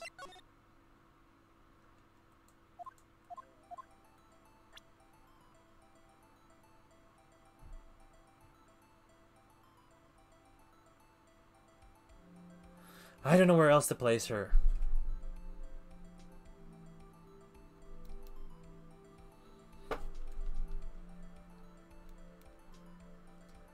Because again, our claim is that she was on security side A. If you know the phone needs to be seen, does it make sense to put her on the other side of the wall where the phone can't be seen? Right, but take into account the picture that she took.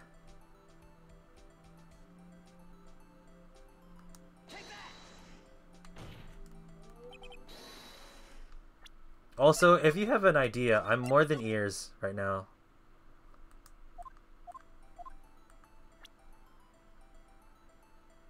We're not talking about the picture, we're talking about her testimony. I know!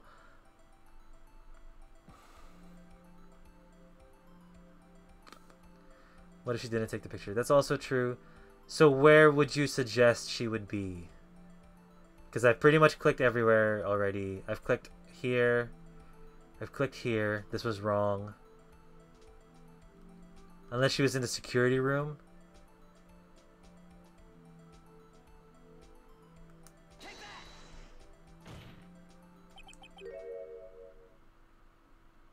Because her boyfriend fucking works in the security room.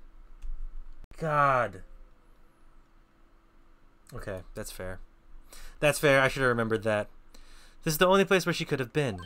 The security guard room? Indeed, the security room is the underground parking lot is well positioned. It's built on the second floor so you can see the entire lot. She should have been able to see the emergency phone from there. But why there? There are many other places where she could have seen the phone. Well, then again, this could be another incorrect response. Not in this case, Your Honor.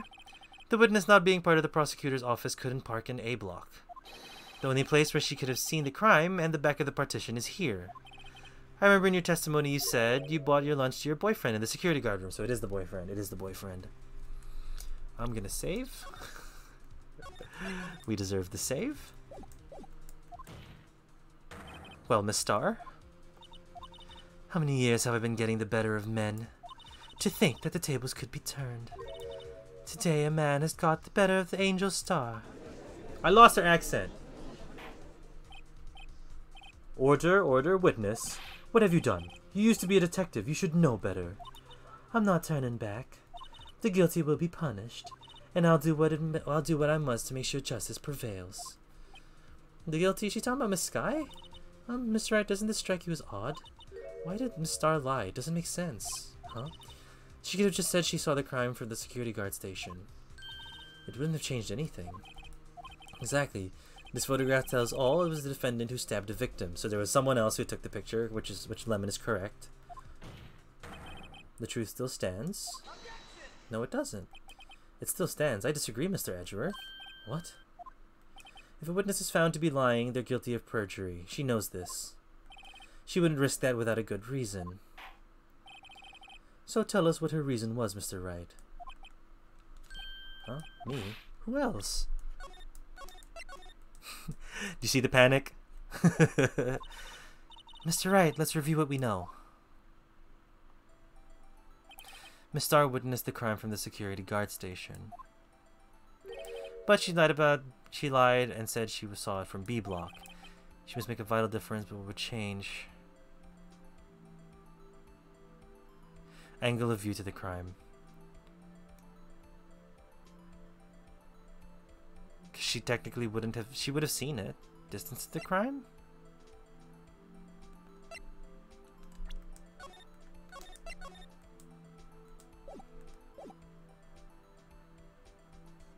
No, she saw the phone, but I don't think she saw the crime. Why the angle at which she saw the crime occur would change.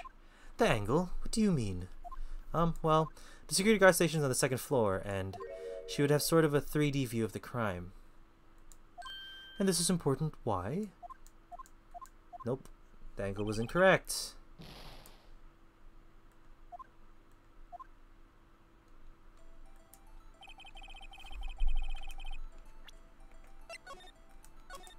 Curious if it's lighting. I don't know. Why would it be lighting?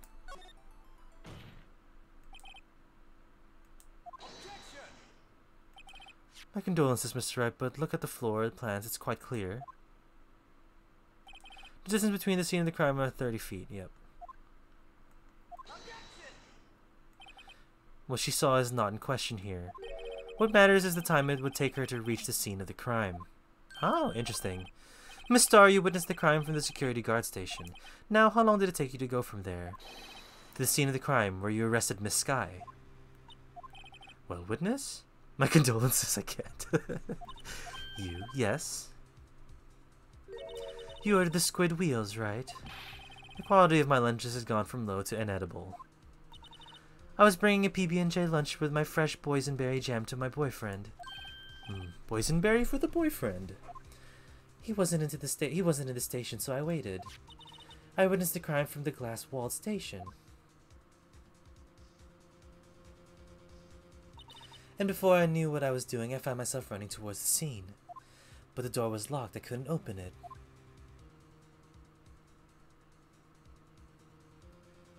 Wait a minute. She ran all the way around? So she technically did jump the fence then. That's why I had to go through the visitors' parking in B block. That's quite a detour. It probably took me at least 5 minutes to get to the scene of the crime. 5 minutes? This changes things considerably. But it was that woman over there in the defendant's chair who stabbed him. I knew it. I have photographic evidence. I swear it. I swear to my finest plastic spork. You have a point. The spork is a wonderful invention. Would you like another caviar lunch? Absolutely. Uh-oh. Mr. Wright, you have to do something. Well, you wouldn't have worried about the muffler because it was at 5:18, which is definitely not 5 minutes. Well, 5:15. Yeah, that was after the call, so she wouldn't have heard it. Save. And let us raise an objection. 5 minutes between the witnessing the murder and the arrest. Think about it. You can make pasta in that amount of time if you like it al dente. Why are we going with food? I've got lunchboxes that tie pasta into knots, rookie. A 5-minute blank. Isn't that strange? Strange. If you were a criminal, what would you do with 5 minutes, Your Honor? Well, I guess I'd flee the scene. Hey, don't get the wrong idea. I'm not a criminal. But you have the killer instincts. You have the instincts of killer. You would run, but this time was different. Miss Sky dawdled at the scene of the crime. She even had her picture taken. No true criminal would act this way. It's inconceivable. Yeah. Okay. I see where Phoenix is thinking. Well then, it seems we've come to the end of this testimony. The witness has a grudge against the defendant and a blank in her testimony. Mr. Edgeworth, is the next witness ready to go? Unfortunately, I appear to have overestimated the witness on account of her professional history. We did it! We screwed that can shut, Mr. Wright. That was too close. I'm afraid that the cough-up queen has been dethroned. And with that, court is adjourned. Lit! We made it to the... Fuck!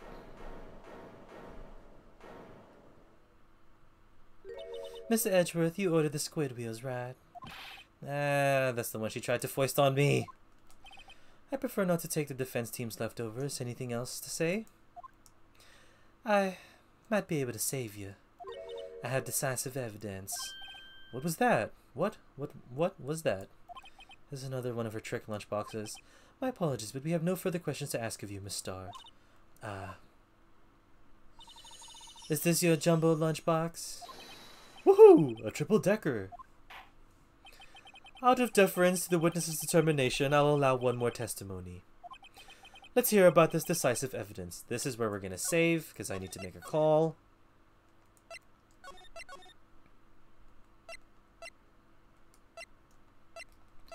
We'll save the 2214 one just in case, because we have lost lives. Alright, team. It is time to leave, and I do have to make a quick exit. So, just quickly, thank you everyone for coming by. Thank you everyone for coming through and hanging out. Lemon, Rika, Kilroy, and people from Kilroy's stream. Wilbo64 and Rainsoul. You know, that was a blast. Thank you so much. And Jojo, I know you're still here. I hope, I think. Another day in the illegal court. I have evidence this time for the illegalness of the court, and I'm definitely going to make a TikTok about it. Yeah, guys, thank you so much. I had a lot of fun. We're going to have more time tomorrow since I am streaming tomorrow. Today was just kind of a random free day that I was able to stream. Thank you, Rika, again, for the general reading. It was nice to be able to practice tarot again. That was pretty fun. Thanks for the stream. Have a good night. I will have a good night. Everyone who is going to go to sleep, have a good sleep. Everyone who's going to continue your day, hopefully your day gets better. Hopefully your day is good and will or get better. What? Anyway, I'm losing my mind. I'll see you guys tomorrow. Thank you so much for your time. Have a good one. Take care of yourselves. Bye.